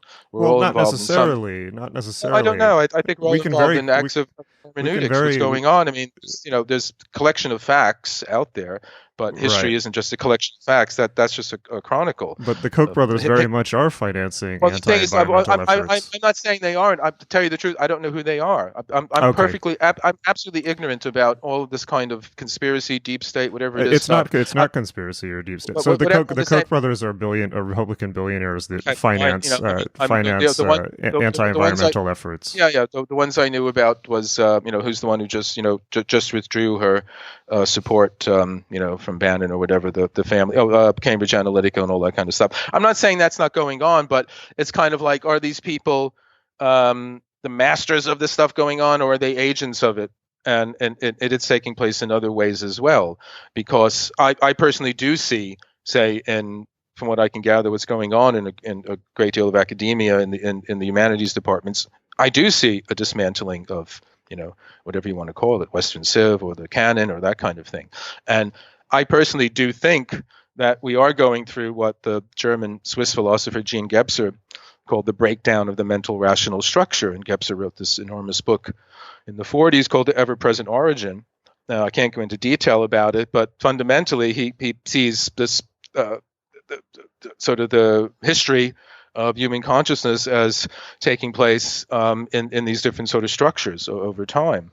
And the one that we've you and I have been living in all of our lives and our generations before us is sort of the what we basically consider sort of the Western scientific kind of view that more or less came into sort of dominance in the early 1600s. It goes back to the axial age around 500 BC, but it sort of reached its efflorescence then. But that's beginning to, or has been in the last century in different ways, kind of taking itself apart. We know with quantum physics that kind of, at least on the micro level, it took apart Newtonian kind of physics. But even on a more immediate sort of social political level, I would say things like deconstructionism, post-structuralism, a variety of other things. They're busy at work undermining this. Right, but that's not the deconstruction that I'm talking about. I'm not saying, I'm talking sorry? about that's not the deconstruction I'm talking about. I'm talking about the dismantling of so the deconstruction I'm talking about is the dismantling of, for instance, the press. I understand that, but I'm dismantling from the right, not the dismantling from the left. I know, but I'm talking about a broader sort of metaphysical kind of right. I understand, but I'm resisting that. I'm resisting that. Well, that's okay. And remember, I'm also a metaphysical thinker, but I think that I'm certainly not saying you're not, but I'm just trying to understand in the way in which I'm using terms like deconstruction. I'm actually, when Heidegger started the destruction of Western metaphysics, that is sort of part of the kind of what I call trickle-down metaphysics. I mean, it would go back a little bit earlier with Nietzsche when he said the nihilism that was on its way, and it was unavoidable. And this was when the Western scientific and also religious or moral, ethical pursuit of truth with the capital T came to the very disturbing conclusion that there isn't truth with the capital T. There's a variety of different relative sorts of truths, and this was, the beginning of kind of the separation between fact and value and all that sort of stuff. Now we've inherited that, and I think what's happened is that precisely what Nietzsche said was on his way has arrived in terms of this popular nihilism, this popular sense that, well, it doesn't matter, truth, whatever, it's all relative, anything goes. And in I would say, yes, in the context of that, forces and agencies that do want to sort of, no, but it's not in that context. That's what I'm saying. Those forces are not in that context. No, but I'm saying everything is taking place in that context. I disagree. Well, so here's my view on it. Right. Let me, if I can just interject, just so we can be clear about what I'm saying. So yes, I agree with you. Where at least at the academic level, deconstructionism and postmodernism and nihilism have deconstructed truth to the point where no truth is apparent. The critique of traditionalists and particularly people like Jordan Peterson is that therefore the only thing that matters then is hold on, Gary. Just do me a favor. Don't bring Jordan Peterson into this because I'm not a bulldog for Jordan Peterson. Okay. Well, let's put him aside. I'm talking about my own. You just heard what I said about it. So that keep it just for my own sake. Keep it within that kind of context because I've already said this is the context in which I'm trying to use this notion of the breakdown of things. Okay, but whether it's him saying it or other traditionalists saying it, the critique of this is that in the wake of the deconstruction of truth, the only thing that matters now is power, as the postmodernists would say. Now, what's happening in America is that is not what the left is doing. While the right is critiquing this, actually that's what the right is doing within a deconstructed world. That we have Trump, and the deconstruction that I'm talking about specifically, and I guess I should have been clearer about my terms. The dismantling, let's say, that's happening in America is not of the truth or it is, but it's not at the postmodern level. The dismantling that I'm talking about is that, for instance, all these public policy, all these agencies are being dismantled. The EPA, that the press has been dismantled. The press has been given over totally into corporate power. And a lot of that is financed by specific people like the Koch brothers, who have bought lots of newspapers, who have put billions of dollars into, they are on the right, what the right accuses George Soros of being. And it's not a conspiracy theory. It's simply, there are large amounts of money and groups behind shifting public opinion. We saw that with Cambridge Analytica. So it strikes me as just not very clear and perhaps unfair to put agency for these shifts in public policy on something like the general topography of consciousness or of history but instead this is a very practical and ground level thing. I know, but the thing is you're talking about that. I'm not saying that that's not going on, but that's not something I'm talking about. So you're sort of asking me to somehow comment on sort of political, policy movements taking place in the States that are having detrimental effects. I'm sure they are. But this is what your book is about. It's about the age of Trump. No. My book isn't about the Koch brothers. I don't mention them at all. But they're critical to understanding what's going on. No. I'm not. I don't talk about. I really don't talk about any of the policies and stuff like that. I'm talking about. I said it's the metaphysical ambiance, the milieu, what I call trickle down metaphysics. I say all of this stuff in a very broad way. Is abetted and facilitated by the idea that we're very uncertain about what's true and what's real and what's fact and what's, what do we have to stand against to say, well, actually, you shouldn't do that. I'm not saying what you're saying is going on, and perhaps for many people, it's much more of an immediate kind of expression of some kind of deconstruction than the highfalutin metaphysics I'm talking about. But sadly, yes. That is what I'm talking about. Well, but I'm talking about that also, in the sense. And for me, so it strikes me that the kind of thing that we're experiencing that allows in many ways for to dismantle, in some ways, the idea that we're kind of hamstrung, suddenly we got epistemologically hamstrung. It's very, we're not able to sort of speak truth in the same way that we used to, because since it doesn't have the same effect, because you have a kind of administration in some ways that in some ways undermined the whole notion of truth by being so outrageously, beyond it and contemptuous of it. So you can't kind of, you know what I'm saying? It's right. Sort of undermined. That's the key right there. So in some ways, it numbs and paralyzes the way in which you can, muster an effective resistance to the sort of thing, perhaps, that you're talking about. I agree completely. I agree 110%, and I think that's the key right there to merging what we're both talking about. Yeah, which is the post-truth, the kind of mystical approach, the fascist mystical approach to viewing reality, this post-truth era. There's intention behind it, but it's not the intention of the public. It's the intention of the people who want the public unaware. And it's a misdirection from what's actually happening on the ground, where things are literally being torn apart, and the very fabric and structure of America is being deconstructed and destabilized by the Trump administration, not by postmodern academics or something like that. Postmodern academics have essentially no power in society, and this, I think, is actually a great place to. Well, they do, though. I don't think that's true. I think they have power over what people learn when they go to the universities. They control what is being taught to them. So I mean, there's all different kinds of power. There's lots of different kinds of power. I think this is. Sorry. Yep. No, I'm saying there's lots of different kinds of power. I guess you just one picks one's battles. You know what I mean? You may say, well, you're tilting at windmills where the real sort of monster is over here, and that may well be the case. But I just have to say, my own kind of sense of things was this struck me, as I said, this is what I felt about this notion of a singularity, where suddenly kind of the rules had changed about how we can even talk about things and how we can even understand and, say something is true, say something isn't true, and that. So again, I can only say that in a context like that, more times than not, that is the time in which, sort of things can get sort of put through really quickly. Policies and things can get put through really quickly because, in many ways, the vocabulary isn't available to, as I say, to sort of produce an effective resistance to it. Right, and that's why I think, the people on the left needs to learn how to meme. The left needs to learn how to do magic. I mean, I tell you the truth. I'm, the subtitle, Magick and Power. I mean, power. I mean, everyone wants more power. I would like to disempower everybody. Myself, I just get rid of the power. I mean, there's you remember that old '50s movie, The Day the Earth Stood Still? Not the horrible, Keanu Reeves remake, which is a travesty, but the original film. For like whatever 60 seconds around the whole planet, everything stops, and it'd be great, like just in some way, not in a technological way, but let's say in a kind of ideological or I don't know how to say it, psychological kind of way, where all the kind of power struggles, this war of all against all that's going on, it strikes me as suddenly we're out of that briefly, and we can kind of feel what it's like not to be part of that.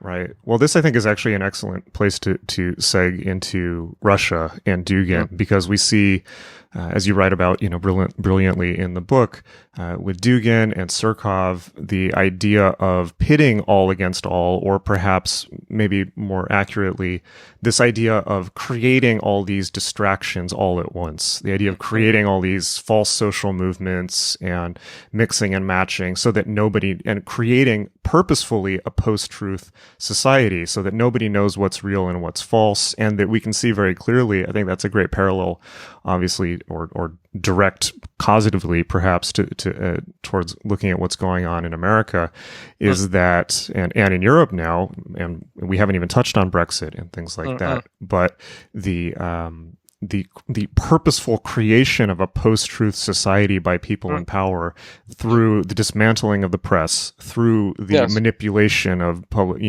social groups, and we've seen, particularly with Cambridge Analytica and Bannon, the ability to manipulate and use social media to unbelievable proportions. This is, I always have to ask, at least, who benefits? Who benefits? Is it, and the obvious answer in the case of the U.S. is the people in power and corporate power. But let's talk. So let's go there. Let's go over the event horizon into Russia. Yeah. Well, I mean, what I say in the book is that in many ways, the kind of post-truth world, as you just said, that, or kind of post-truth politics that Trump seems to be putting on as a kind of one-man show.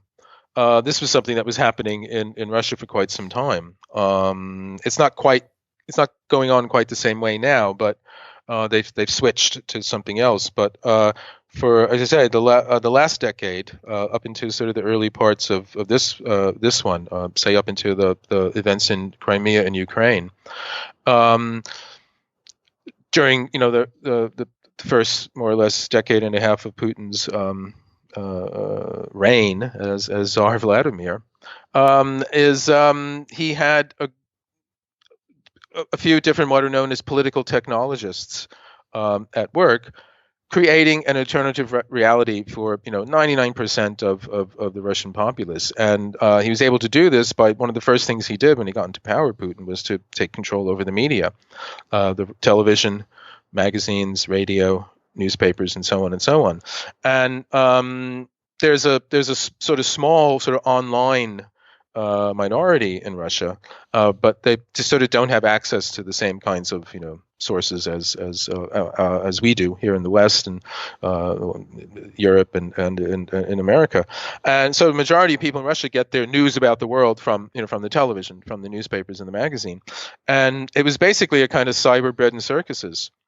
And this fellow Vladislav Surkov was this kind of postmodern master of ceremonies, and brilliant but cynical, sardonic, ironic character who very, very cheerfully accepted the idea that everything is PR, everything is public relation, everything is spin, everything is appearance, which in many ways is a kind of magical notion. It certainly ties in with the sort of idea of chaos magic, which is about creating a kind of glamour in many ways, and again, shifting attention and making diversions. And Surkov's job was to create the appearance of a democracy, but while actually having, more or less kind of totalitarian, or if not totalitarian, at least very, very authoritarian kind of rule. And one of the ways he did this by, as you say, inventing these sort of faux oppositional political groups who would have debates on television, and people would watch it. But the groups were basically invented by Surkov, the political technologists, and scripted and all that. And it gave the appearance of free debate and a real kind of open democracy. You could voice opposing views and all that, but everything was kind of scripted, as I said, and it was a fait accompli, and everything was going to work out the way it does. And then, but he was very strange. He would just keep things going. The whole idea was to keep a kind of infotainment happening all the time, and the news channels were aimed at presenting the most outrageous kind of captivating news stories, and also filled with sort of patriotic obviously all these images of Putin, the strong man, and doing a variety of very muscular and outdoorsy kinds of things, and then also reports of the machinations of the West, these forces that were at work trying to prevent Russia from becoming great again. Again, this is something very similar. You could talk about traditionalism in the sense of looking back to some ancient primordial revelation from which we've all kind of decayed, but there's also the idea of looking back to some previous great time in country's history and wanting to recapture that. But this went on for quite some time, and it was just absolutely had the country in thrall. And there's a remarkable book by a journalist named Peter Pomerantsev, which I think is called Nothing is True, Everything is Possible. And, that kind of maxim from the old man to the mountain and the Hashishim. And literally that was true within the context of this, created media world in Russia. But again, that whole idea that everything is possible, that's something that Ivanka Trump, said at the sort of the inauguration, or not the inauguration, at the kind of, when he won the Republican nomination and all that kind of stuff. So this is something that's in the air, this whole idea that everything is possible and anything can happen, which is a magical kind of thing. And so, but the thing also in Russia is that after a while, that whole kind of virtual reality, this kind of cynical, everyone knows it's fake, but actually the standard of living is much better than it's been for a very long time. And again, you have to understand that Russia went through this incredible collapse. It really plunged down the tubes into chaos. And it is true, I think, in many ways that, the standard of living for most Russians today is much better under Putin than it was under, the previous, sort of, well, the Soviets. It's more or less you had the Soviets, and then it's been, sort of Tsar Vladimir for most of the time. And there's a sense in which, people were willing to give up the kinds of freedoms that you and I, cherish and hold dear, because they had never had it so good. So it is this kind of bread and circuses, keep everybody occupied, high standard of living, give them the appearance of having a democratic kind of, politics out there, but actually everything is kind of managed. And that worked, I said, for a good decade and a half, and then it sort of tired after the Crimea and Ukraine. And there seemed to be a hunger. And again, Putin is very astute. He's a very good tactician, and he's able to sort of read his market, and he kind of gets the idea of what people want. They even send out kind of, questionnaires about like what would you like to see? What's the sort of thing you feel, and all this kind of thing. And the thing that they turn to is this kind of reviving this idea of Holy Russia. There was this notion pre-Bolshevik that, and throughout most of the 19th century, the late 18th to 19th century, that Russia had this kind of historic world mission. And this was associated with sort of it being the last bearer of the true Christian faith after the collapse of Constantinople and all that. So this idea of somehow, we're talking about traditional values and traditional role models and all that. And so Russia today is kind of the bastion of that. And hence that's why Bannon in his talk to the Human Dignity Institute at the Vatican had name-checked Putin and sort of alluded to Alexander Dugin in that context. It was the whole idea of, yes, here's the kind of organic, traditional, religious minded sort of society that we should be aiming at, rather than the decadent West. Right, and I've certainly saw among the alt-right, clearly there was Duginist infiltration of the American right, and we saw people like Richard Spencer saying, and then Trump saying, there should be an American-Russian bloc, a kind of Caucasian bloc in the world. And so here's my question. So how much of this is Dugin, and how much is just emerging out of the Putin administration? Or that's fascinating what you're saying about they're doing public polls. I didn't realize that was the case. With Dugin, it's easy to say, he's been called Putin's Rasputin. It's easy to point at him and say, oh, there's the James Bond villain behind all of this. How much power do you think Dugin actually has? And maybe we should just talk about who Dugin is for people who don't know who he is. Alexander Dugin is he's known as a geopolitician, and this is sort of political philosophy that sort of sees actually geographic location and terrain as having a very essential element in world politics. And he has a very remarkable and crowded career, and he started out in the 1980s as a sort of punk Soviet dissident, and he was even arrested and taken to the Lubyanka prison, just for questioning and to scare him in Moscow in the 80s. And he became very, very fascinated with sort of far-right politics, National Socialism, fascism, Stalinism, and he found himself in this strange kind of occult, beatnik, weird, radical milieu in Moscow at the time. And these were people that it was kind of like the 60s happening sort of in the 80s for them there. And people that were very much readers of The Morning of the Magicians, which if you know this book, it's a fantastic grab bag. Yeah, I heard about it from your book, actually. From well, Turn if you Off don't Your know Mind. it, it's one of it's one of those great books that is absolutely just full of holes and full of misinformation, but it influences a whole generation. And it's in that book that people like Guénon and others sort of kind of first get kind of an airing, and the whole idea of sort of the occult Nazis first get kind of an airing in a very popular way. But Dugin combined this kind of interest in Evola. He translated one of his books and a variety of other occult ideas with a set of fascination with other kind of far-right politics. But he was also very much interested in the ideas of actually a British historian named Halford Mackinder, who in the early 20th century, I think in an address to the Royal Geographic Society, was basically saying that Russia, not Germany, was the one that the British Empire had to keep an eye on in the future. And he based this idea on this notion that there's a fundamental clash of civilizations, let's say, but on a complete global sense, where you have one group that are called the Atlanticists, which are the seafaring nations. So obviously, the British, but the United States, Japan, and others in Europe. And then you have sort of the land-based Eurasia, and this is the mother of all continents. It's the largest solid continuous land mass on the planet. And Dugin sort of takes this idea.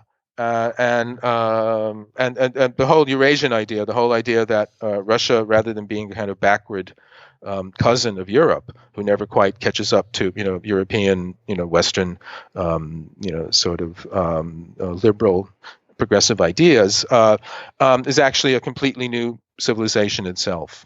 He sort of takes the idea of the German philosopher of history Oswald Spengler, who fundamentally argued that there isn't one linear history with one civilization following the other. Each civilization is a kind of separate organic unit to itself, and it's born, it grows, it reaches maturity, and it dies. And it isn't sort of one, then there's the next and the next. They're all kind of separate. And so instead of Russia being kind of someone who's kind of catch up, to its cousin Europe, it's actually going to be the birthplace of this new planetary civilization. And Dugin sort of takes this idea and mixes it up with chaos magic and a variety of other sorts of things. And he has a kind of Lego or Velcro approach to sort of political ideologies, because he cherry picks bits from National Socialism or Stalinism or Bolshevism and a variety of other kind of things and puts them together in all kind of strange ways, much like postmodern architecture or a variety of other kind of postmodern sorts of things, and sees what happens. And he gradually somehow became influential in actual sort of circles that not immediately in Putin's orbit, but not too far. He's part of the solar system, put it that way. He's not one of the inner planets, but he's actually there at times. And one of the, well, I would say, one area in which I believe there's some concrete expression of his ideas about this Eurasia idea was what happened in Crimea and the Ukraine, because these areas he predicted in a book in 1997 would become part of Russia. They belong to Russia. They're part of this the logic of geopolitics, and he predicted exactly what would happen. How much influence did he actually have over the annexation of Crimea? Well, I think it's the kind of thing, again, it's sort of, he's writing about this, he's lecturing to military college in Moscow. He's lecturing to sort of like chief of staff kind of people. He had friends in the military. And, Putin has his ear open to say what's something he's looking for sort of justification, for ideological justification, because that's, again, one of the things that Russia's going through, an identity crisis. What does it mean to be Russia anymore if it's not Marx, if it's not the, the class? What does it mean anymore? And this idea of this Eurasian, new civilization, which was around just after the Bolshevik Revolution. There was a whole group of Russian emigre intellectuals who were unhappy with the Bolsheviks and left and went to Europe and Prague and Paris.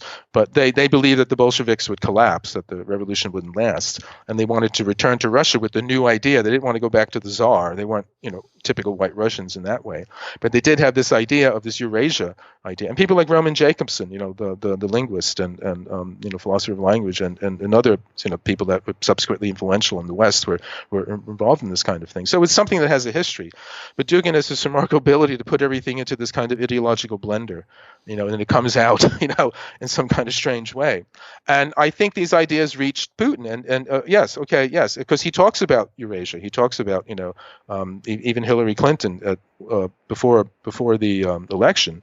And this is one reason why one would suspect that Putin would have preferred Trump to be elected and not her, was that she was saying we have to watch out. He wants to bring the Soviet Union back. He's not going to call it the Soviet Union, but he's going to call it Eurasia. And he's talking about a Eurasian economic, union and things of that sort. And there's a variety of different ways in which this idea has appeared in recent years in Russia. And if you pay attention to Putin's speeches, you can see where he's name checking this and he's sort of pointing to it. And again, in recent times, he's referring back to this silver age of Russian culture just before the Bolsheviks, the late 19th, early 20th century, just before World War I.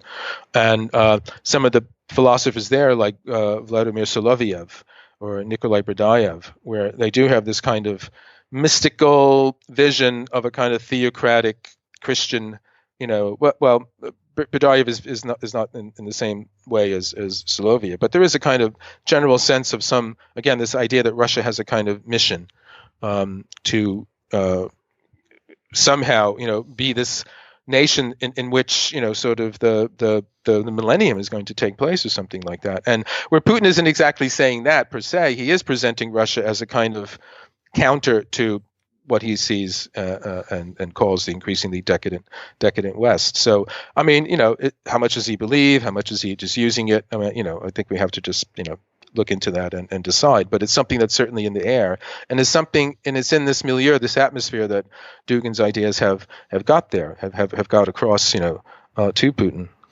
That's fascinating. So, yeah, and I certainly, in reading The Fourth Political Theory, and there's bits in there where Dugin is talking about his vision of the world as an apocalyptic confrontation between the good angels of Russia, perhaps tied to the Russian Orthodox Church, and the bad angels of the West. Although I have to say, and I don't think the Orthodox particularly like him, as I've seen from some Orthodox Facebook groups. They see him as a satanic influence. But also from his chaos magic thing, I have to put up a flag for chaos magic here, where it's gotten such a bad rap in the last few years, how it's been hijacked by Dugin and now the alt-right. And it's like, for me, it's bizarre because being a chaos magician, like all the chaos magicians I know are hyper lefty. And idea of like, wait, like our little clubs where we sat around listening to Coil and Current 93 records, like now that's somehow tied with Russian geopolitics. Yeah, what? Yeah. Although at the same time, the kind of Crowley environment, Crowley wasn't, left at all. Crowley was very, very right. I mean, if libertarian, if not, a bit further. But no, I agree. And that's one of the strange things, where these things that and again, to me, that's indicative of the time, where things that would be mutually exclusive in some way now seem to be kind of cozying up to each other. I mean, one of the things I say in the book is you wouldn't think that Norman Vincent Peale and, say, Austin Osman Spare, the sort of enfant terrible of the Edwardian age, who's kind of a grandfather of chaos magic, had much in common. But in actuality, when it gets down to their methodology and techniques of making things happen, which is the fundamental theme that chaos magic and positive thinking and new thought share, they're not that far apart. So I mean, I know I want to cast aspersion on chaos magicians and say that they're crypto fascists, but in some way, much of their rhetoric and much of the sort of methodology and how they sort of say one goes about producing chaos and taking advantage of it, and having an effect on people and glamour and taking on different identities, and they very much embrace the postmodern kind of perpetual change, and that's one of the things that separates them or differentiates them from the traditional magician, which is they're more concerned with the eternal, the kind of the perennial philosophy. But again, these forces are not, I don't have to say it in this banal way, they're not only for the good. Once launched, a meme is available for everybody. Once kind of these techniques are shown in some way to be effective or useful or at least fun, then they're available for everybody to kind of use. And right. I have to put a pin in that though, because I do want to make very clear that as far as Dugin, all that Dugin has taken of chaos magic is the symbol, and in terms of the alt-right, all that they've done is they have the idea of meme magic. Neither of these things really have anything to do with chaos magic, and so the hijacking of chaos magic actually is not a representation of what chaos magic actually is, how it has been practiced. The idea of chaos or creating chaos is not something you actually see in chaos magic. It's certainly the idea of personality shifting and the things that you've mentioned are very much a part of chaos magic. I was going to say, but I think in a way to say what chaos magic is and isn't is in many ways anathema to chaos magic. Well, yes and no. It kind of tries to elude definition. Well, yes and my no. understanding.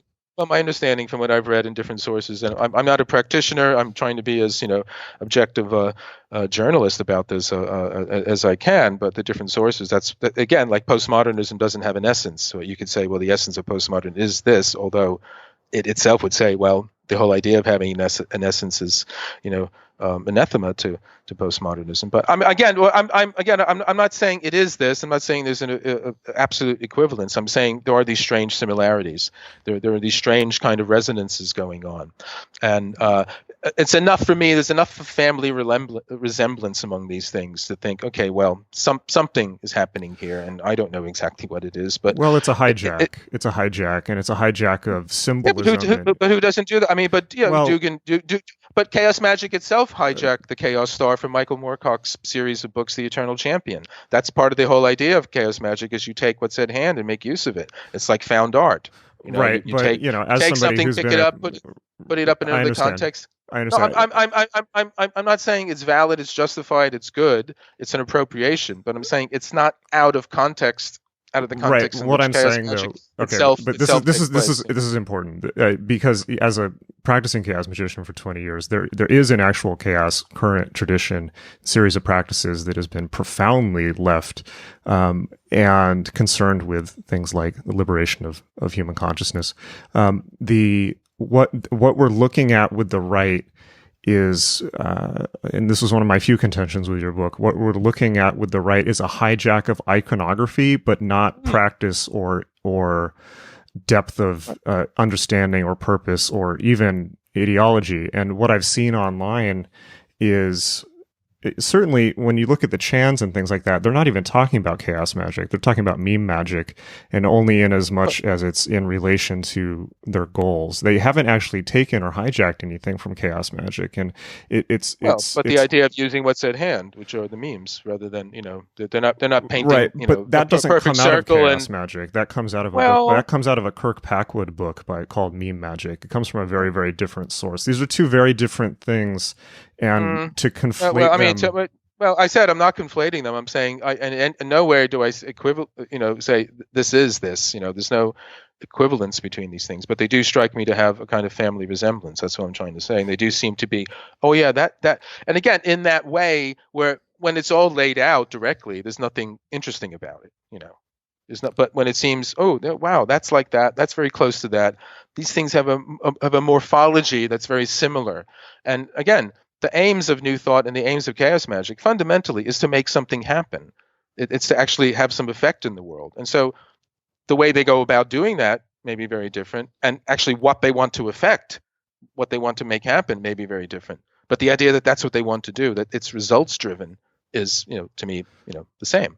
And right, but it's the same as looking at religions, right? That strikes me as interesting. Well, it is interesting, but it's the same as looking at religions, where we can look at religions and say, oh, they're all broadly the same, but actually the little differences matter quite a bit, and it's the same in the occult world, and it's a major issue in America right now, because the chaos magicians in America, all the chaos magicians that I know are vehemently opposed to all of the things that are happening with the right, and I say that in tandem with saying what I've seen on the right, because I have looked at it very closely. What I've seen on the right is they have not taken anything from chaos magic.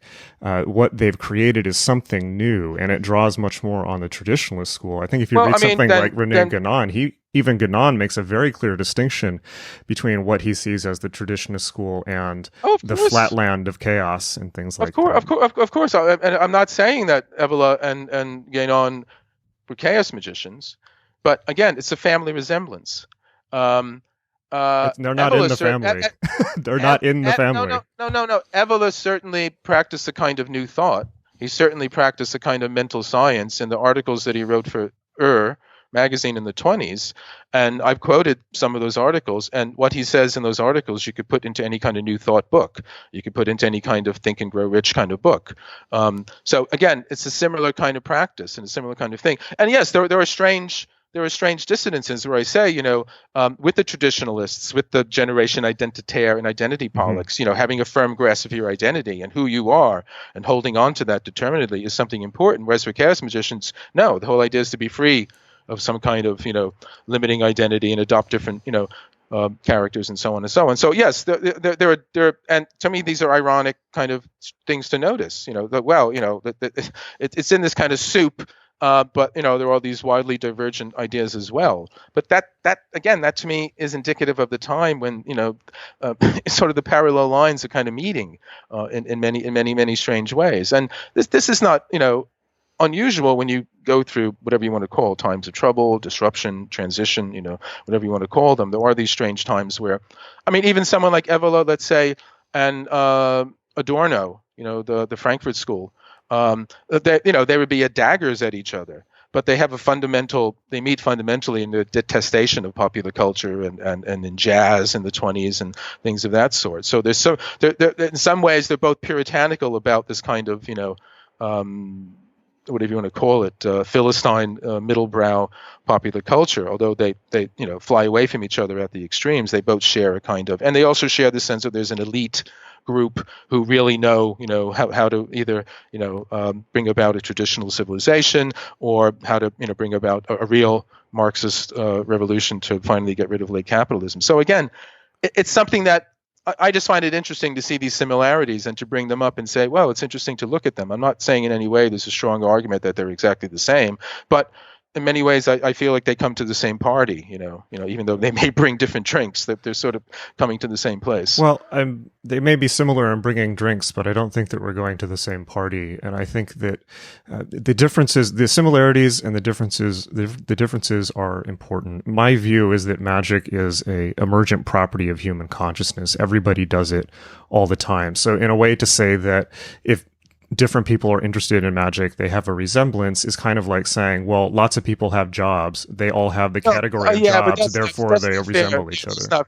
No, that's not fair. That's not fair, because I wouldn't do anything like that. But I would say if there are jobs that are not the same but similar, I would point that out. So I think that's a bit of, personally, I think that's a bit of a wide brush. But I can understand you wanting to, sort of detach any odium, that may chaos magicians and chaos magic may accrue because of what I'm saying in the book or any kind of association with Trump. But I'm not in any way, again, I'll have to say it again, I'm not saying that there's an equivalence. And it's not the same people. These are totally different generations. And again, look, this is something I often say in this kind of context. We all know the swastika was around for millennia. It's been around forever, before Hitler got a hold of it and whoever gave it to him beforehand. Think of the people that were going around in Germany when the Nazis were going around with the swastika saying, no, it doesn't mean that. It means, this. It's the sun wheel. It goes back to ancient, wherever, Hindu tradition. That was true, but, I'm sure you could barely hear them. And very soon, they weren't audible at all. So Yes, you're absolutely right. And similarly, someone like Nietzsche, in doing the research I did for this book, and I see people on the alt-right quoting Nietzsche and all this kind of stuff, and it's actually, they quote him out of context. We all know, if you know your Nietzsche, he was an anti-Semite. He was an anti-militarist, and very soon after having kind of tried to adopt him, the Nazis realized that actually, if anyone actually read, what he wrote, they would realize that he's not on our side. So, but once that kind of stigma has been attached, it's very difficult to get it off. Here's what I'll point out about that. Yep. The last thing I want to do is be able to stigmatize chaos magic by talking about it in this book. Well, the thing is that a lot of these people have not described themselves as chaos magic, and they haven't used the rhetoric of chaos magic. So to even call them chaos magicians, I mean, the only tangential thing you can do is say it's similar because they want to make things happen, or that Dugan hijacked the Chaos Star. That's where it ends. No, but my understanding is magic came out of chaos magic. No, it did not. It did not. Well, then by all means, write something and show me where I'm wrong. But so again, the book that Meme Magic came out of is called Mimetic Magic by Kirk Packwood, and he says directly in that book that he's never read any other occult books or looked at any other occult practice. You don't have to. You don't have to with chaos magic. But we need to be precise. We need to be academically precise about this because this matters. How could you be precise about chaos? How could you be precise about chaos?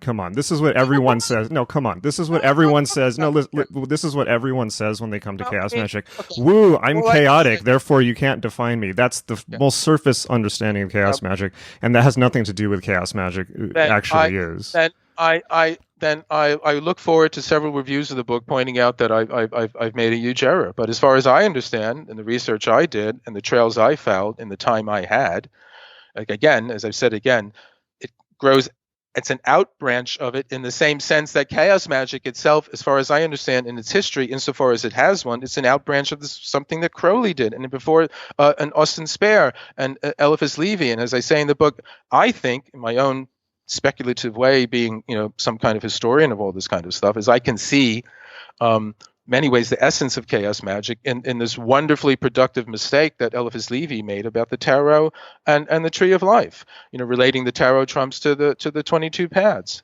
They aren't related, but this was a brilliant mistake of his, and people picked up on it, and it worked. So it wasn't so much was it true as does it work. Right, so, but there's no causal principle between these things. Sorry? I understand that, yes, chaos magicians do things that work, but therefore to draw a causal connection between this very established thing, chaos magic, and the hijacking of occult ideas by the right. Jason, all I can say is by all means go and clarify that chaos magic has been hijacked by this. I'm not saying that's what I'm trying to do right now. I know that's fine, but I'm also saying I don't agree with your attempt to undermine my suggestion that there is, if not a direct historical link, which I'm not saying there is a morphological one. There is one in which the phenomenology of what is happening in these contexts is very much the same. That's what I would say. You can disagree with that. That's fine. But I personally don't think, I've made some horrible blunder and don't know what chaos magic is about. I think the sources that I followed are, insofar as you can get accurate sources about chaos magic, which, as we know, goes out of its way to kind of, cover its tracks. So, I think I have made, to me, arguable and plausible, argument that it belongs to a kind of family resemblance of something. Well, you don't have to have an exact kind of equivalent. Whereas Trump, I'm sure, never heard of chaos magic, or maybe he has now, but he never heard of it before. But as I say in the book, I think in some ways the way he acts, his MO, how he presents himself, his style is in many ways similar to that, and that's something that struck me as I read more about it as I went along. Right, so it is similar, but that's overlaying an interpretation on something that is. Well, that's what Trump would not. But this is not. But you're historians do. I understand, but you're overlaying an interpretation and then backwards blaming a group of people, in this case, chaos magicians. But you're saying there's a anyone. morphological resemblance, which immediately leads to, chaos magic is to blame. But really, all that's happened is an interpretation has been made. I'm not saying with inattentive readers and people that are, very, hasty to comment about something without thinking about it, perhaps. But they're always there, and sadly, the internet facilitates, their ability to comment on something thoughtlessly. But if I think about that and I think, okay, well, I shouldn't say this because people are going to misinterpret me, then there's no book. You might as well, close up shop and not write anything. So, as I said, Nietzsche's been misinterpreted left and right by the deconstructionists, by the Nazis, by lots of other people. But if you really know him, you can read him, you can find the right stuff. So in no way am I blaming chaos magic, and I can understand chaos magicians and people in that world wanting to clarify, and I'm all for doing that. But I still maintain, as I said, I think there's enough of a morphological kind of similarity between things going on for me to place them together and say, what happens when we look at them? Well, I appreciate this, and I also think that it's too broad of a brush. And the reason that this is important is, as Robert Anton Wilson said, reality is the line where rival shamans have fought to a standstill. And right now we have an open occult war in the U.S. where there's, for instance, we could also say chaos magic, we could more clearly say chaos magic influences, the feminist witchcraft movement and all of the chaos magicians that are working against Trump and all of this. And then we have Dugan and things like this. All these people are fighting, and just because they're using similar tools, get your skates on, by all means. But just because everyone is fighting with similar weapons doesn't mean that they're of one family. I think they're not. But you're in the same war. So I mean, but that doesn't mean there's a family resemblance. I know, but. Well, it's a Wittgensteinian idea of a family resemblance means that, something may not be directly related to something else, but it's related to something that is related to that thing. And so it finds a place under the umbrella, although it's not, contiguous. It's not exactly related. And there's this notion of a family resemblance where, your cousin isn't immediately, part of your immediate family, but there's a resemblance between the two of you and something like that. So I would say meme magic, I would say, is a kind of far cousin, let's say, of chaos magic in the sense, as I see it, that it works on the principle of using what's at hand. And what's at hand now is this kind of internet world. And I do think that today, in many ways, the internet is a kind of exteriorized imagination, and this is something that, Eric Davis has said this before in his book Technosis and other things like that. And so, there is a kind of that you were touching on that to some degree when you were talking about, Silicon Valley and all that kind of thing, where there's, this high-tech cyber world that has funding, from these billionaires is, they're kind of interested in this kind of stuff as well. So, again, it's take it for what it is. It's not a strong argument. It's an interim account of what seems to be going on now. And it's a journalist's reportage on this kind of what strikes me and other people as a kind of resurgence of a kind of occult politics in early 20th century. So, I'm just basically saying this is what it looks like from here. This is the report I've made over May and August of last year. Well, you say get your skates on, and I agree with that. I think that we live in a world now where everyone is doing magic out in the open, essentially. And people people need to catch up and get with, understand what's happening. And that's why I think your book is so incredibly valuable. And I really, really enjoyed it. And I hope we didn't get too hung up on some of these minor points, but. Oh, no. I'm all for trying to clarify. Because I said, I mean, the main thing I want to do in this book and all of my books is just to get people thinking. I want them to just think about this stuff and say, well, that's interesting. And, what happens after that? But as I said, the last thing I'd want to do is stigmatize or hold responsible chaos magic or its practitioners in any way for, the state of things. But, again, once these things are out in the air, we can't really control them. Yes. And you do have to sort of, be aware, once you open the box, once the sorcerer's apprentice, once he lets loose the spirits, it's very, very difficult to get them back. But we can at least achieve, in my view, is we can achieve parity of understanding among people. So I guess maybe a good way to to end on a positive note, this is actually, I wanted to ask this at the beginning of the interview, is, you very, very well defined all these kind of forces that are at work.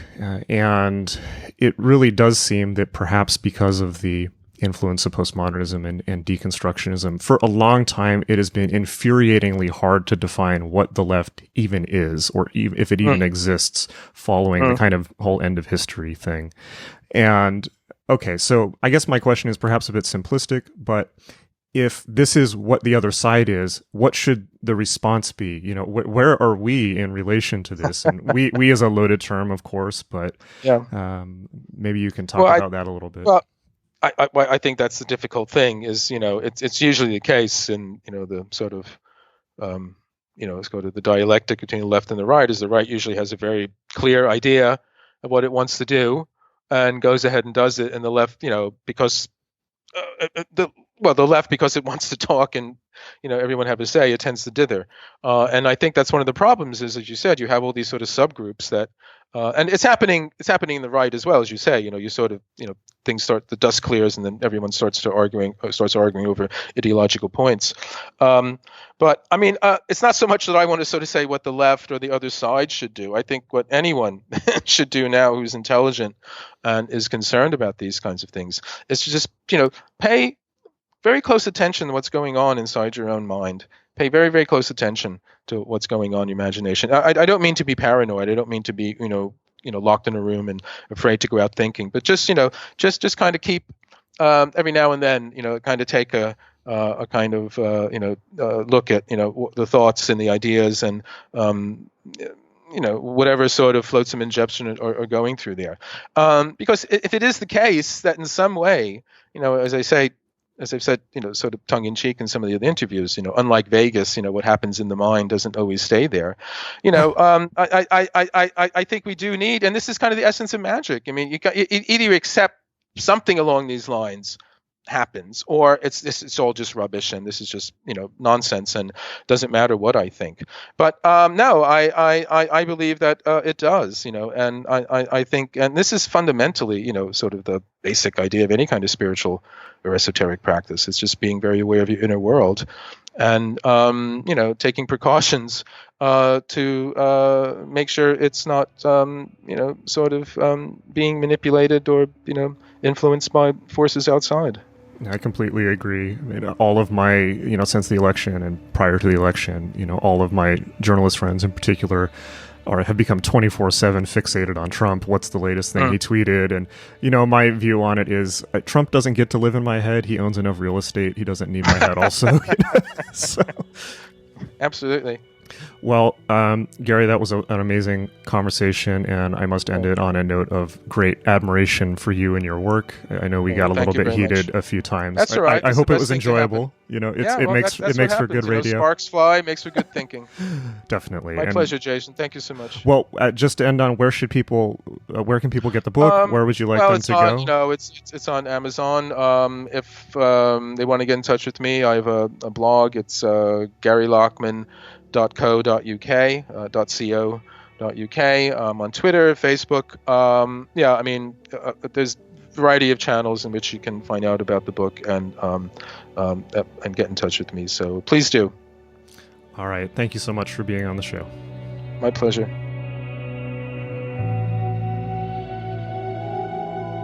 Okay, thank you so much for listening, and I really hope you enjoyed that episode.